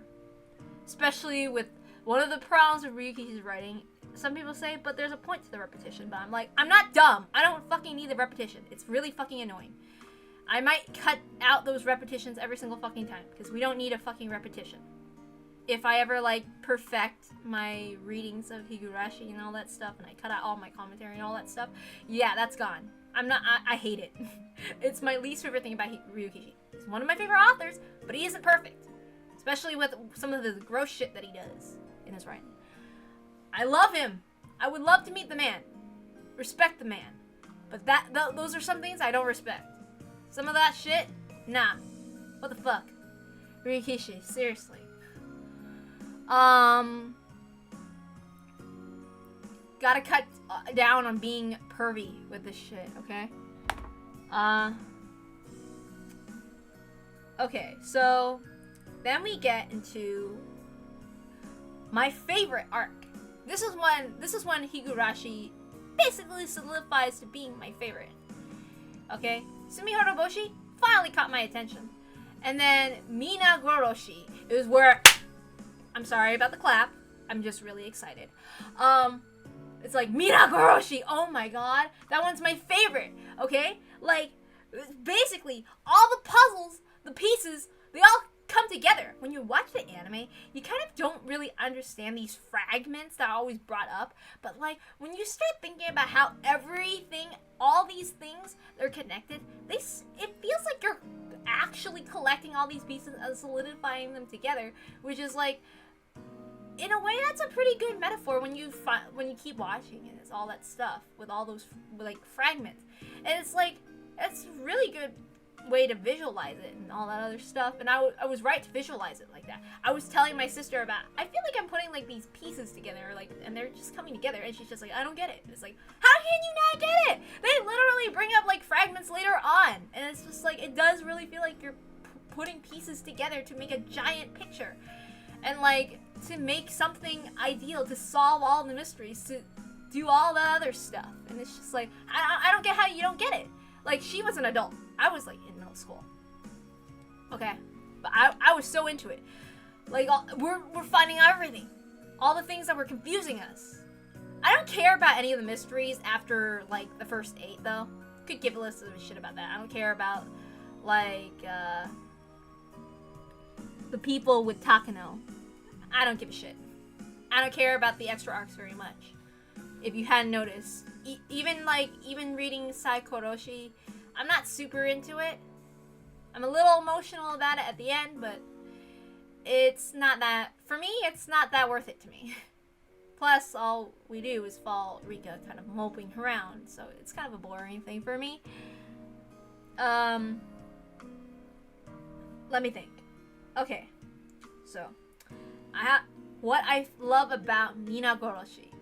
Even though we know that Rika is the main character who, we know that her time keeps reducing. I feel like the time keeps reducing because, like, as everybody's regrets are piling up in Sumi Horoboshi, Keiichi finally overcomes and prevents at least the tragedy of Rena fully distrusting her friends to the point that she murders them. That is a giant hurdle in that sense. But of course, through Tatari Goroshi, we know they're all gonna die because of something else. But like, my theory, because like all those things are like shortening down, it's kind of like if some people kind of feel like some of the things that happen to Higurashi for the happy ending is like a cop-out, kind of like in the Clannad anime. But like, I believe, didn't somebody say something about the Clannad visual novel, like if you collect wishes, that eventually you'll reach the miracle one, where like you reach the happy ending. So I have to bring up Clannad. I haven't actually read it, but I do have the visual novel on my fiance's Steam, and I might read Clannad one of these days. Anyway, but yeah, I bring that up because Ryukishi was inspired by Clannad, like those like by tragedy or stuff, or like the romance things. I forget what the genre is called in Japanese, but like he said, but what if I wrote it as a tragedy instead?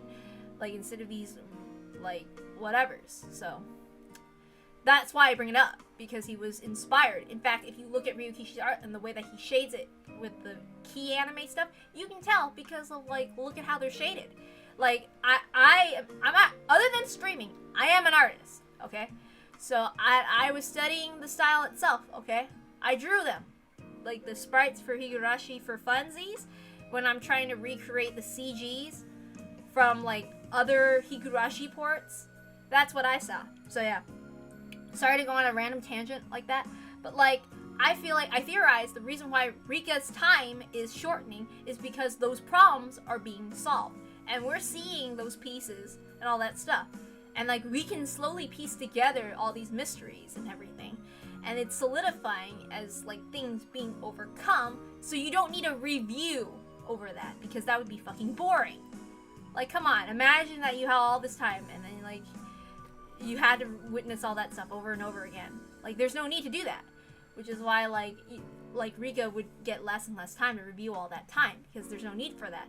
She doesn't need to see that because there's no more hints to be needed in that time, I guess. Who knows? Or at least for us, it makes sense, because we're solving that mystery too, you know? Because, like, if Keiichi overcomes it, is there really any need to see them trying to overcome that problem over and over again when the problem that really needs to be overcome now is Rika's survival? So, like, in Minagoroshi, now we see all these problems being prevented or resolved. Like, Rena not having her dad, like, get fucked over by Rina. Or, like, Keiichi learning how to trust his friends. Because now he fully trusts them. Like, his regret, his wish of not doubting his friends reached him. And thus, now he'll always trust and believe in them in every fragment. It's kind of similar to, like, the wishes in Clannad or whatever being collected. This is why I brought up Clannad. I'm not bringing up no points for no bullshit reason, okay? I got this. I got this. Okay? I got a point to it.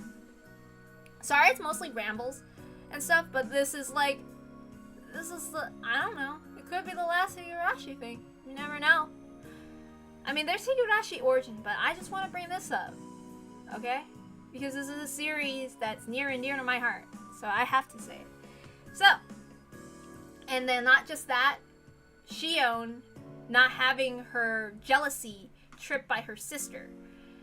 Okay, because Shion's not a yandere, okay? Okay, so anyway. Of course, they never point out the reason. Like, I wanted the doll too. I wanted Satoshi to give me a doll too. Like, they don't point that out. So it's just like, why the fuck did Shion do it? I guess revenge, or like, oh, it's because she loves Satoshi and she needs Satoshi to be given back, and it's not really spelled clear in the anime. So anyway, because they bastardized her character, like I said. So Shion is like, but yeah, they talk out their problems with each other. The last problem that they need to overcome is the hardest one, with, like, Sadako and her uncle. And that's, like, what the majority of the problem that they have to overcome, you know, in order to save Sadako. And for Sadako to save herself. In that sense of feeling that she needs, like, that she doesn't have to just deal with abuse because, oh no, Teppei's gonna do something. She has to reach out and get that help herself too. Like, they're reaching out, and she has to reach out. And all that stuff. And then we have to deal with Rika and her prom, with just feeling like she can just wait for her prom until she can reach that fragment, a miracle fragment, instead of working to solve the problem in that world. Like, it's not super emphasized. It's, like, completely skipped over and only addressed in the tip, in a sense, in, like, those extra Higurashi anime scenes. It's completely skipped over because, like, we don't see that where Rika goes to the junkyard in the anime and, like, asks Rika that. I think that was completely skipped over in the anime. Okay, but we're not going to talk about the visual novel right now. We're going to talk about the anime. But anyway, so we see, like, Keiichi at his best and finest, fighting for the sake of, like, Sadako, and it's just like, oh my god, I love it. Like, it makes me really like Keiichi. I wish he could always not be a stupid pervert, but whatever. But yeah. So, we see that, and it's just great seeing, like, everybody just going around and bringing people together and giving each other that unity and all that other stuff, you know? And when you think about it, they never really talk about it directly, but it's kind of like how, you know, they're found family. And if you know anything about me, I'm really into Land Before Time, and I've always been into that trope too. So, Land Before Time is just Higurashi for babies. Just kidding. It's nothing in that light, but I like slice of life stuff. So, yeah, like little hijink adventure stuff. So yeah. Let me think. So, yeah. After they finally solved that problem with Sadako, then they have to deal with the final problem. But they all fail. You know, Higurashi could have ended at Minagoroshi, and I could have believed that, oh yeah, they can do this. Next time, they'll win. They'll survive. You know, even though you know they tripped at the finish line, you know that next time they won't fail. Even though you know, like, okay, so, and then there's another thing. I want to talk about Hanyu. In the anime, I thought Hanyu was cute. She was also one of my favorites. It was like, oh, she's so cute. She's my favorite. She's one of my favorites because she's adorable. But like, she's so cute in the anime. I never really noticed that she's also has that defeatist quality in her. Like, I was just like so enamored with the fact that, oh, she's adorable, that it's really easy to overlook. Because in the visual novel, I resented Hanyu, and I did not like the fact that she had that attitude. It's more emphasized there. And there's more of that conflict there, I feel like. Even though I didn't want to talk about the visual novel yet, okay? I'm gonna save that because we're still talking about the anime. So, yeah. Minagoroshi is my favorite because it's just like, if you think about it, you don't even need to see Matsuri Bayashi. Because you're sure Rika's gonna win. She's gonna survive. Anyway, and then there's Matsuri Bayashi. I love that one too, because that one's really fun. I don't care what people say about it, but it's like home alone. Okay, but like Vietnam, they pointed out, like, how do you think the Vietnamese people like did it? They did a Home Alone too. Okay, it's not unrealistic. Okay, they had their home turf, and the U.S. military had a bad time like navigating through it. Okay, come on, it's not completely unrealistic. All right, and Sadako's always, they don't point out and they don't emphasize enough about how Sadako has like these concepts with like traps and all that stuff, because she's always playing around in the mountains doing that stuff, which is why if you don't watch don't just watch the anime. In fact, like, I remember, because I was just an anime only for a while, I'm just like, well, I'm not into Higurashi anymore. Because like, okay, but I used to draw a lot of some fan art for it. And like, I would even draw little parodies. I did like a Hunter x Hunter parody where I drew the opening and the characters as Hunter characters instead, and all that stuff. Sometimes I can't help but always reference it. Since like middle school, I like did little comics and stuff. I don't think I'm ever posting them. I don't even think I have them anymore. I probably was forced to throw them away due to personal life reasons. You know, I say that younger me didn't really like Sadako or like some other characters, but the more I grow up, the more I feel like I'm really similar to them, and it's just kind of like I could see parts of myself in that, and it's just like, oh, because I had to deal with a lot of stupid bullshit growing up, and I still have to do now. But I'm gonna try to work through that somehow. And of course, people are always free to donate or whatever. Like, it's there. I don't know. I don't talk about it much because it's just like, I don't want to repeat myself with that stuff. And that's not the reason why I'm reading. I'm reading because I love Higurashi. And, I mean, I've never recorded myself, but like, reading it. But I also thought that I needed to read it because I needed to remember something. Which is also personal. Okay. So, another thing I wanted to say. So, yeah. So, Matsuri Bashi was fun. So, before I got into the visual novels, I got into the manga. My bad, I'm an idiot. So, I started collecting the manga. And I got my first bamboo tablet when I was like 15 or 14 years old. I had like this little laptop. My first time I had a laptop, which is a hand-me-down. So I downloaded the bamboo laptop, and I would eyeball and copy like the Higurashi manga covers. I was collecting. At that time, I had Onikakushi, Watanagashi, and Tatarigoroshi. I was collecting those. And so I drew like the ones with Rena and Shion and Sadako. And I was really into the manga, but my interest was dissipating. Back then I had a best friend. Like, I also showed the anime to her. And we were both into Higurashi and stuff. But like for her, she's just like, I don't understand why they kill each other. And I don't really see why you would collect the manga. And I'm like, why not? I love it that much. How else would I express my love for it? It's like, I don't really think it's worth it. It's like, no. Come on. It's like, I don't really see why they... It's like... I don't know. I just feel like if we read the visual novel, it would probably explain it a lot better. And like, back then, it's not like you have like a nuanced idea of what mental illness was.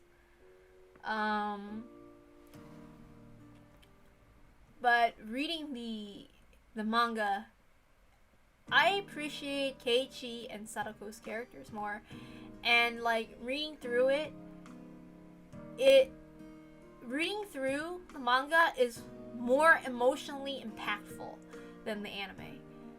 Especially, like, I could appreciate Keiichi's character more and Sadako's characters more. It's just better. I would, like, and of course, I remember, like, studying the art styles. And what's really cool about the Higurashi manga is, like, seeing the different artists and, like, their different styles and stuff. First, you might not like it, but, like, it gets better. And I don't know, I really like it. And for a while, I kept collecting them. And, like, it's pretty... It takes a while, I think, for me to, like, Yogoishi Hen, like, Midnight Killing chapter, art style, but that one's really nice, too. For a while, I was stuck on Sumi Horoboshi chapters. I couldn't get the couple of other chapters, like, the couple of volumes, and finish it. And I kept rereading the manga over and over again up to that point. And then I was like when I was 18 or I was in college, I finally got sick of the fact that I did not have, that's all the point I could read at. Because it's just like, you know, it's like, I keep hitting a wall and I can't go past it when, like, I have favorite parts of Higurashi that I'm not hitting. I mean, the manga makes all this a lot more enjoyable. But anyway, so I was like, fuck it. I'm gonna finally read those visual novels. Even though I hate reading and I think reading is boring. So I start reading, so I'm like, oh, also I always read out loud. So I always read them out loud. Also, there's another thing I wanted to go through. I was really into Higurashi parodies. I don't know if you've heard of Les King or whatever, but like, they probably did like some Higurashi YouTube poop parodies, and those were really fun. But also, I was also into this thing called Higurashi Parody Fandom by Nayo Dude. That one Australian guy, I don't know. And so I did those, I would watch those, and like I listened to all the silly voices that he would do, and I thought it was like really funny. And like, of course, I would get into Umineko later. When I got into Umineko when I was like 15, but we'll talk about that later. Or not at all, because like this is about Higurashi.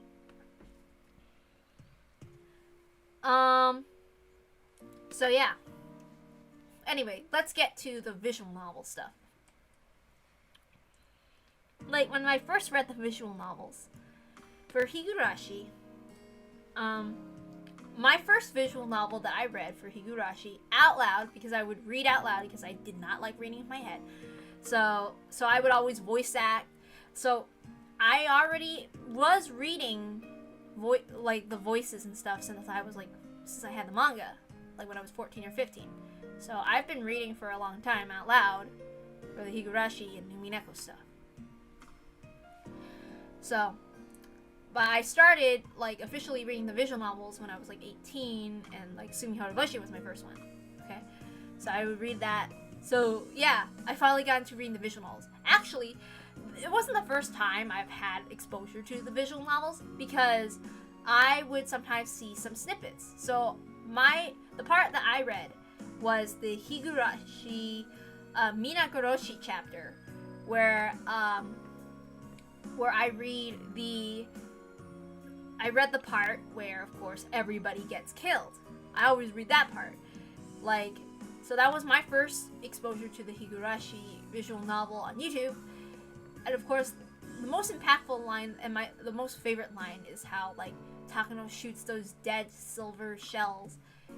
It's like, how could a sound so dull and lifeless take the lives of the lively Sonozaki sisters?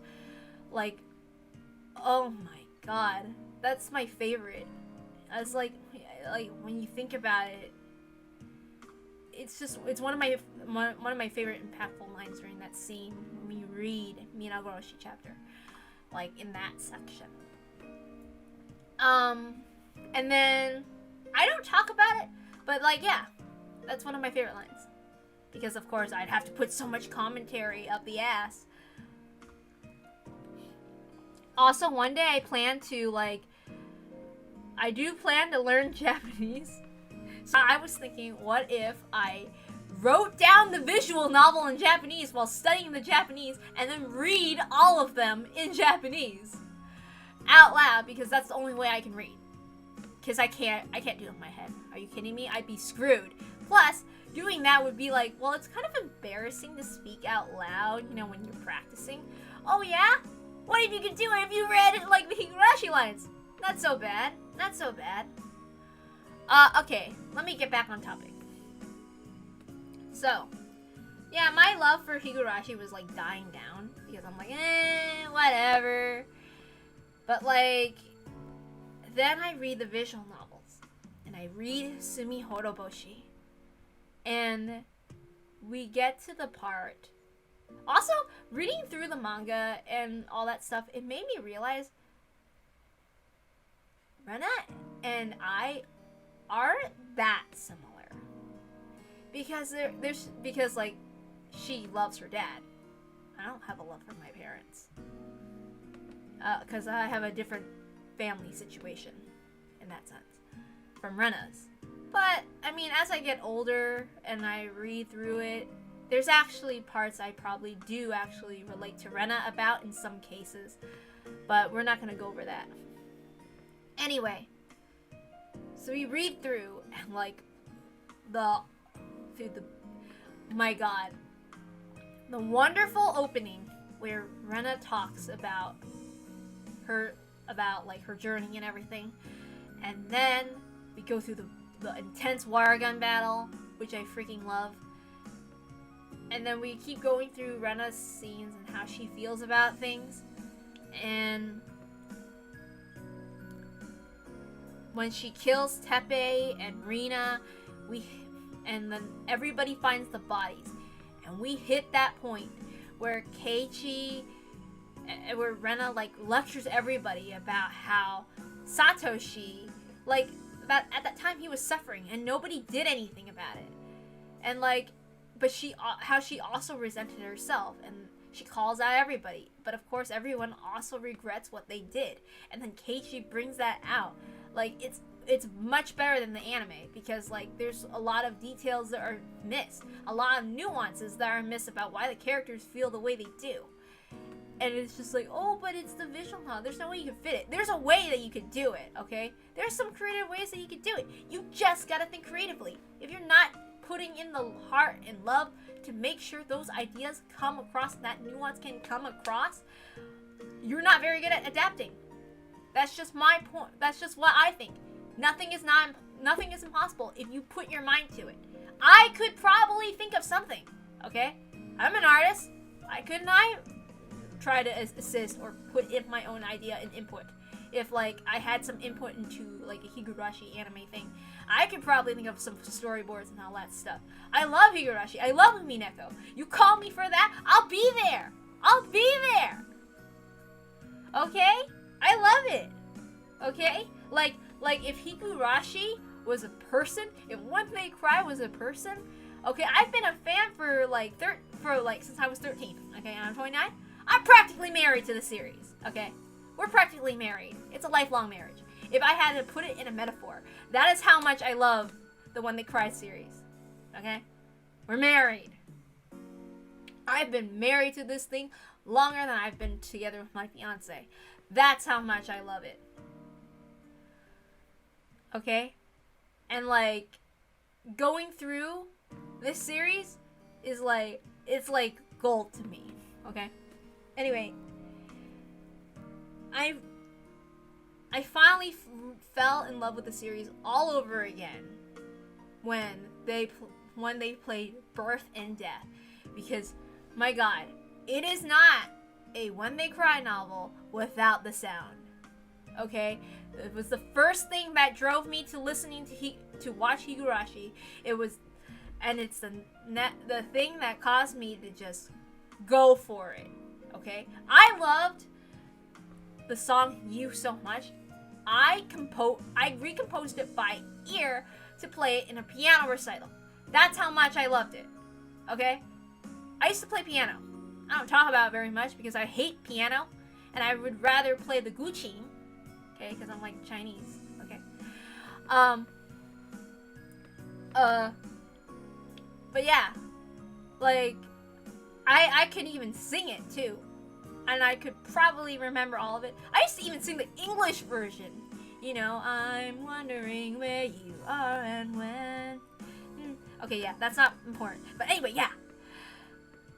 But like, seriously. And I don't want to get into the full effort of trying, because if I try to sing it, and if I don't do it perfectly, I'll get, like, fixated on trying to make it perfect. So that's why I had to stop, because, okay, if I start something, I go crazy over it, and then I don't want to stop. So I had to stop myself right there.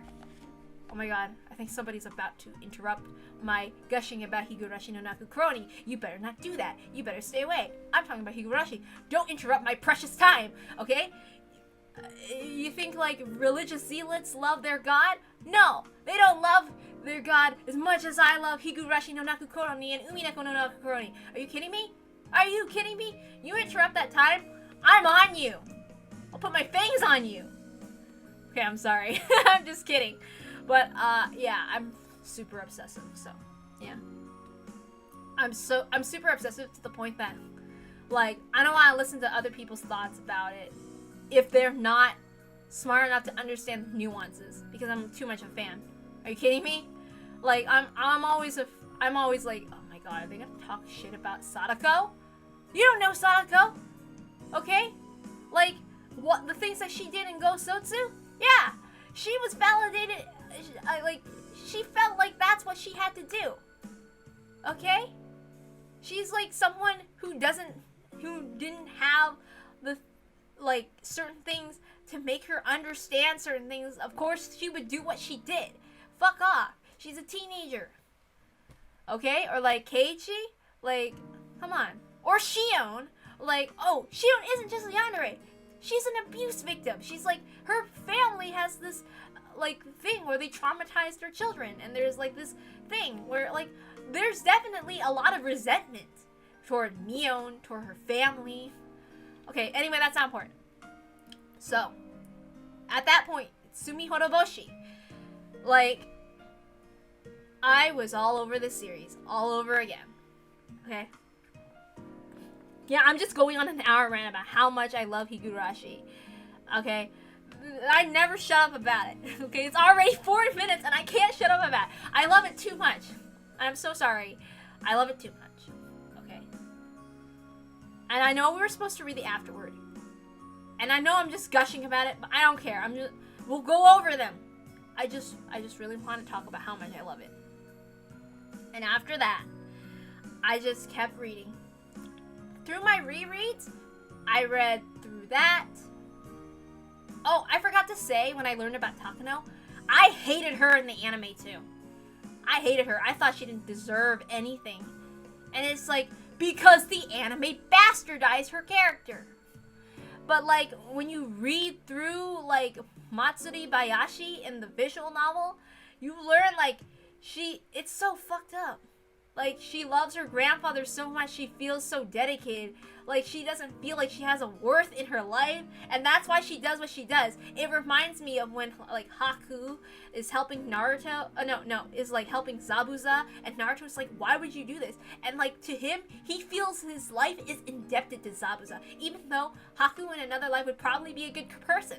But he feels indebted to help him, because he saved his life, and gave him value when his own his dad killed his mom, and his dad tried to kill him, all because of his blood.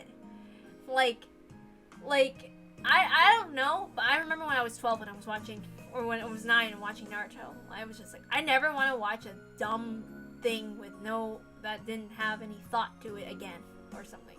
Or I don't want to do silly shit where, like, where it's just stupid, and I just feel like there's no sensitivity to it. So I don't give a shit about other stuff, and I'm not going through it. I mean, I got over that phase, because it's just like, you know, you gotta laugh sometimes, you gotta do some stupid shit sometimes. But anyway,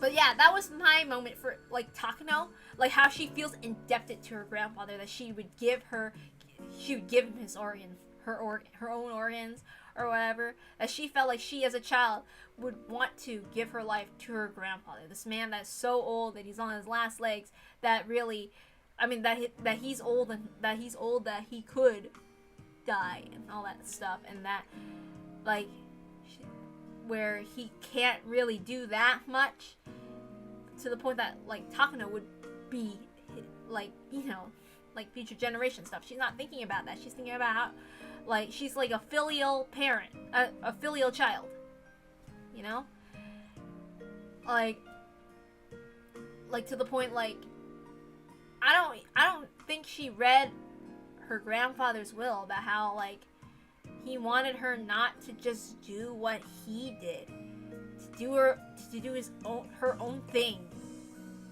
And, like, Takano is just like, no, I don't want to do my own thing. Because, like, if you think about it, she's not living life for herself.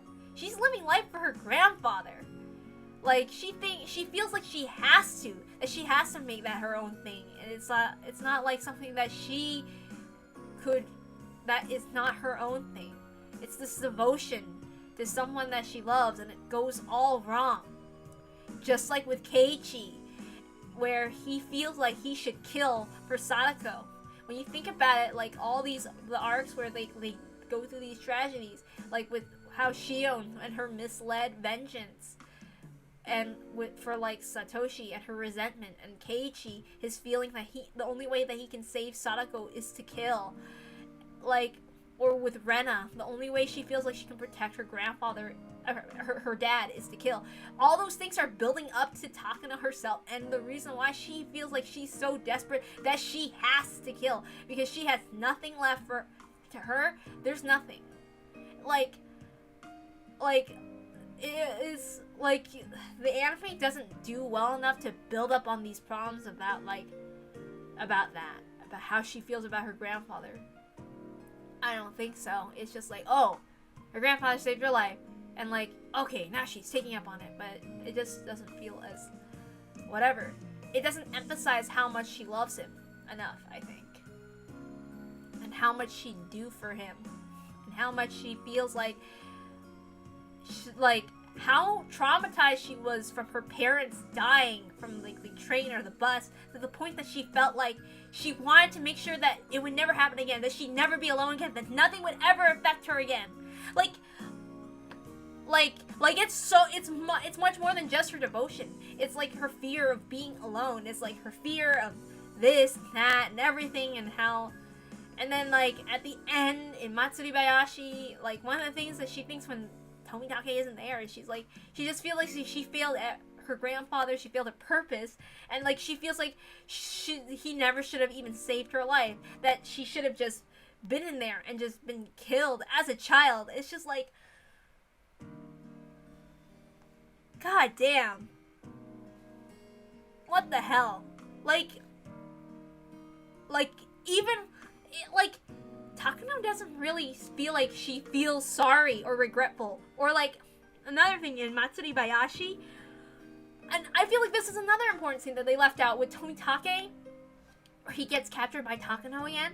Like, they should have directed that scene, not with Takano's face being seen. It should have been, yeah, it would have been weird in a way, but like, we should have seen Tomitake under the table and Mio's face not seen. And like, where they talk, and she feels like, oh yeah, I'm so powerful, I have all this money, but in reality, she's lonely. And like, you see that it affects her so much, she doesn't really feel like she has anyone. And even though she really wants Tomitake to join her, like, he won't. And like, she knows she loves him, and you, like, in that scene, you hear her crying. Like, you don't see it, but you hear it.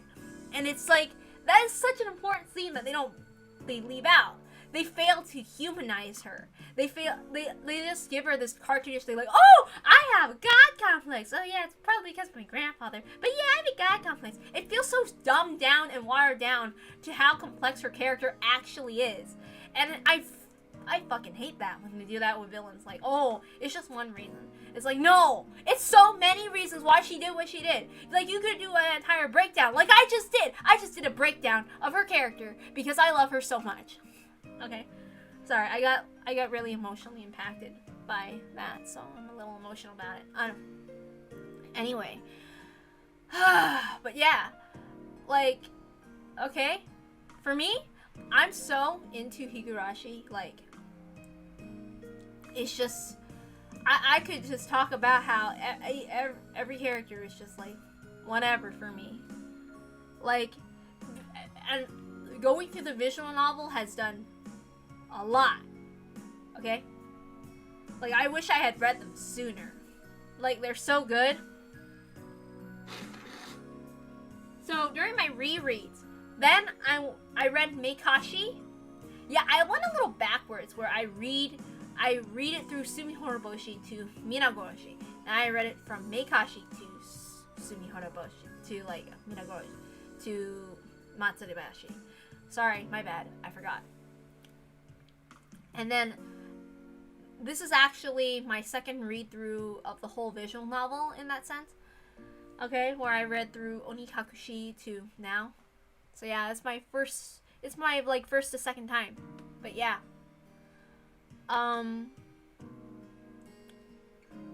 So I have very strong feelings about it.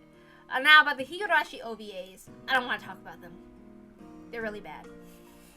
Like the perverted ones. When Higurashi's good, it's really good. And when it's really bad, it's really bad. Sorry, talking about Takano made me super emotional, so yeah. I get very emotional talking about Takano. Like I tried not to like go through when I did my read-throughs on stream. Like, if I wasn't careful, like when I did my read-throughs originally of Higurashi, there's times I have to stop reading because I'm going through full, like, I cry like for 15 minutes. It's that bad, so yeah. So I try not to do that because, like, oh my god. Anyway, I have a lot of thoughts about it. I'm not very good at, like, putting my thoughts out because, like, thinking. I'm better usually when I'm, like, talking out loud. But because I process my thoughts better like that. Yeah. But I know I went over an hour over that instead of reading any of the afterword, but don't worry. We'll read through them. But I have a lot of thoughts over it.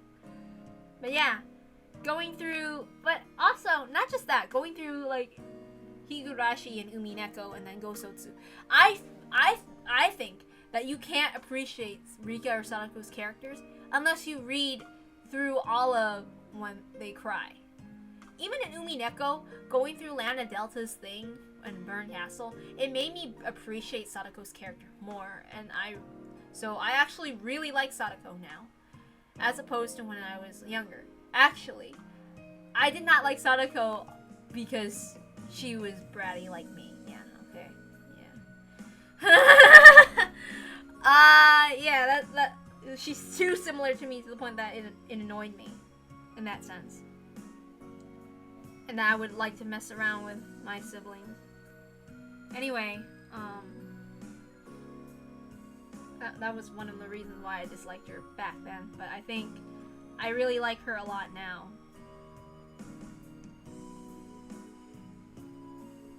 Especially, like, oh my god, watching through Go Sotsu, like, some people don't like it, but I love it. Like, Go Sotsu is, like, a really good Higurashi anime. Because it's just, like, if you don't want to read the visual novel, that's a way to go through it. Like, you watch through it, and you get the feeling of how emotional it is from the visual novel through there too, because like it was so good that like when I remember the times I got so emotional over it is like when Rika dies over and over again, and like she keeps trying, and she keeps getting traumatized by Sadako and stuff, and like her mind is practically warping to like, yeah, I shouldn't leave this village. I should stay here. Like, I love the scene of Izawa. And I just remember, or like when she says goodbye to Hanyu and all that stuff. I remember I was like, oh my god. I got really emotional over it. I never got emotional over the original Higurashi anime. In that sense, like, I've never cried. Because it was just like not that good. Like, I've been really happy, but I never cried. Whatever. Like, I was like, oh, they all died in Minagoroshi. I'm a little sad. But Go Sotsu, I actually feel like it does hit emotional highs that I can actually get emotional over it to the point that, like, I don't like crying. Okay, I hate it. So if you can force me to actually be emotional in that way, you done your good job. Ryukishi is the only man that's allowed to make me cry and get away with it. Anyone else who makes me cry, I have a resentment. And I will hate you for it. Unless, like, you tell a really good story, okay? Yeah, you have to do something good. Otherwise, nah, bitch, fuck you. Like, you have to fucking wow me, okay? Like Ryukishi, okay? And then the part when I think about Rika and Sadako's relationship, because I think about the fact, you know, that best friend I talked about, you know, and like when you think about it, like when Rika discovers what will happen, will they have like a fallout? Like what would happen? And like I remember I cried myself to sleep thinking about how, or like I was just like crying for 30 minutes straight just thinking about it, because it's just like, oh my god, it's just so terrible. In that sense of like, it's just so good. I love the Higurashi Go Sotsu anime. In that sense. I mean, what happens in Sotsu where it's basically recap isn't that good. It's kind of boring, honestly. And of course, there's some problematic elements to it, but there are good parts to it that I really love. And I think that where credit is due, credit is due. It's not perfect, but it certainly is better than the Higurashi anime. Yeah. Alright. I know I was rambling on for about an hour about my feelings about Higurashi and all that stuff, and I'm sorry if that was really boring. But we will finally go through the afterword. Sorry, I just really wanted to talk about my feelings about Higurashi for a long time. And I didn't know how to do it. So I decided to do it here. So yeah.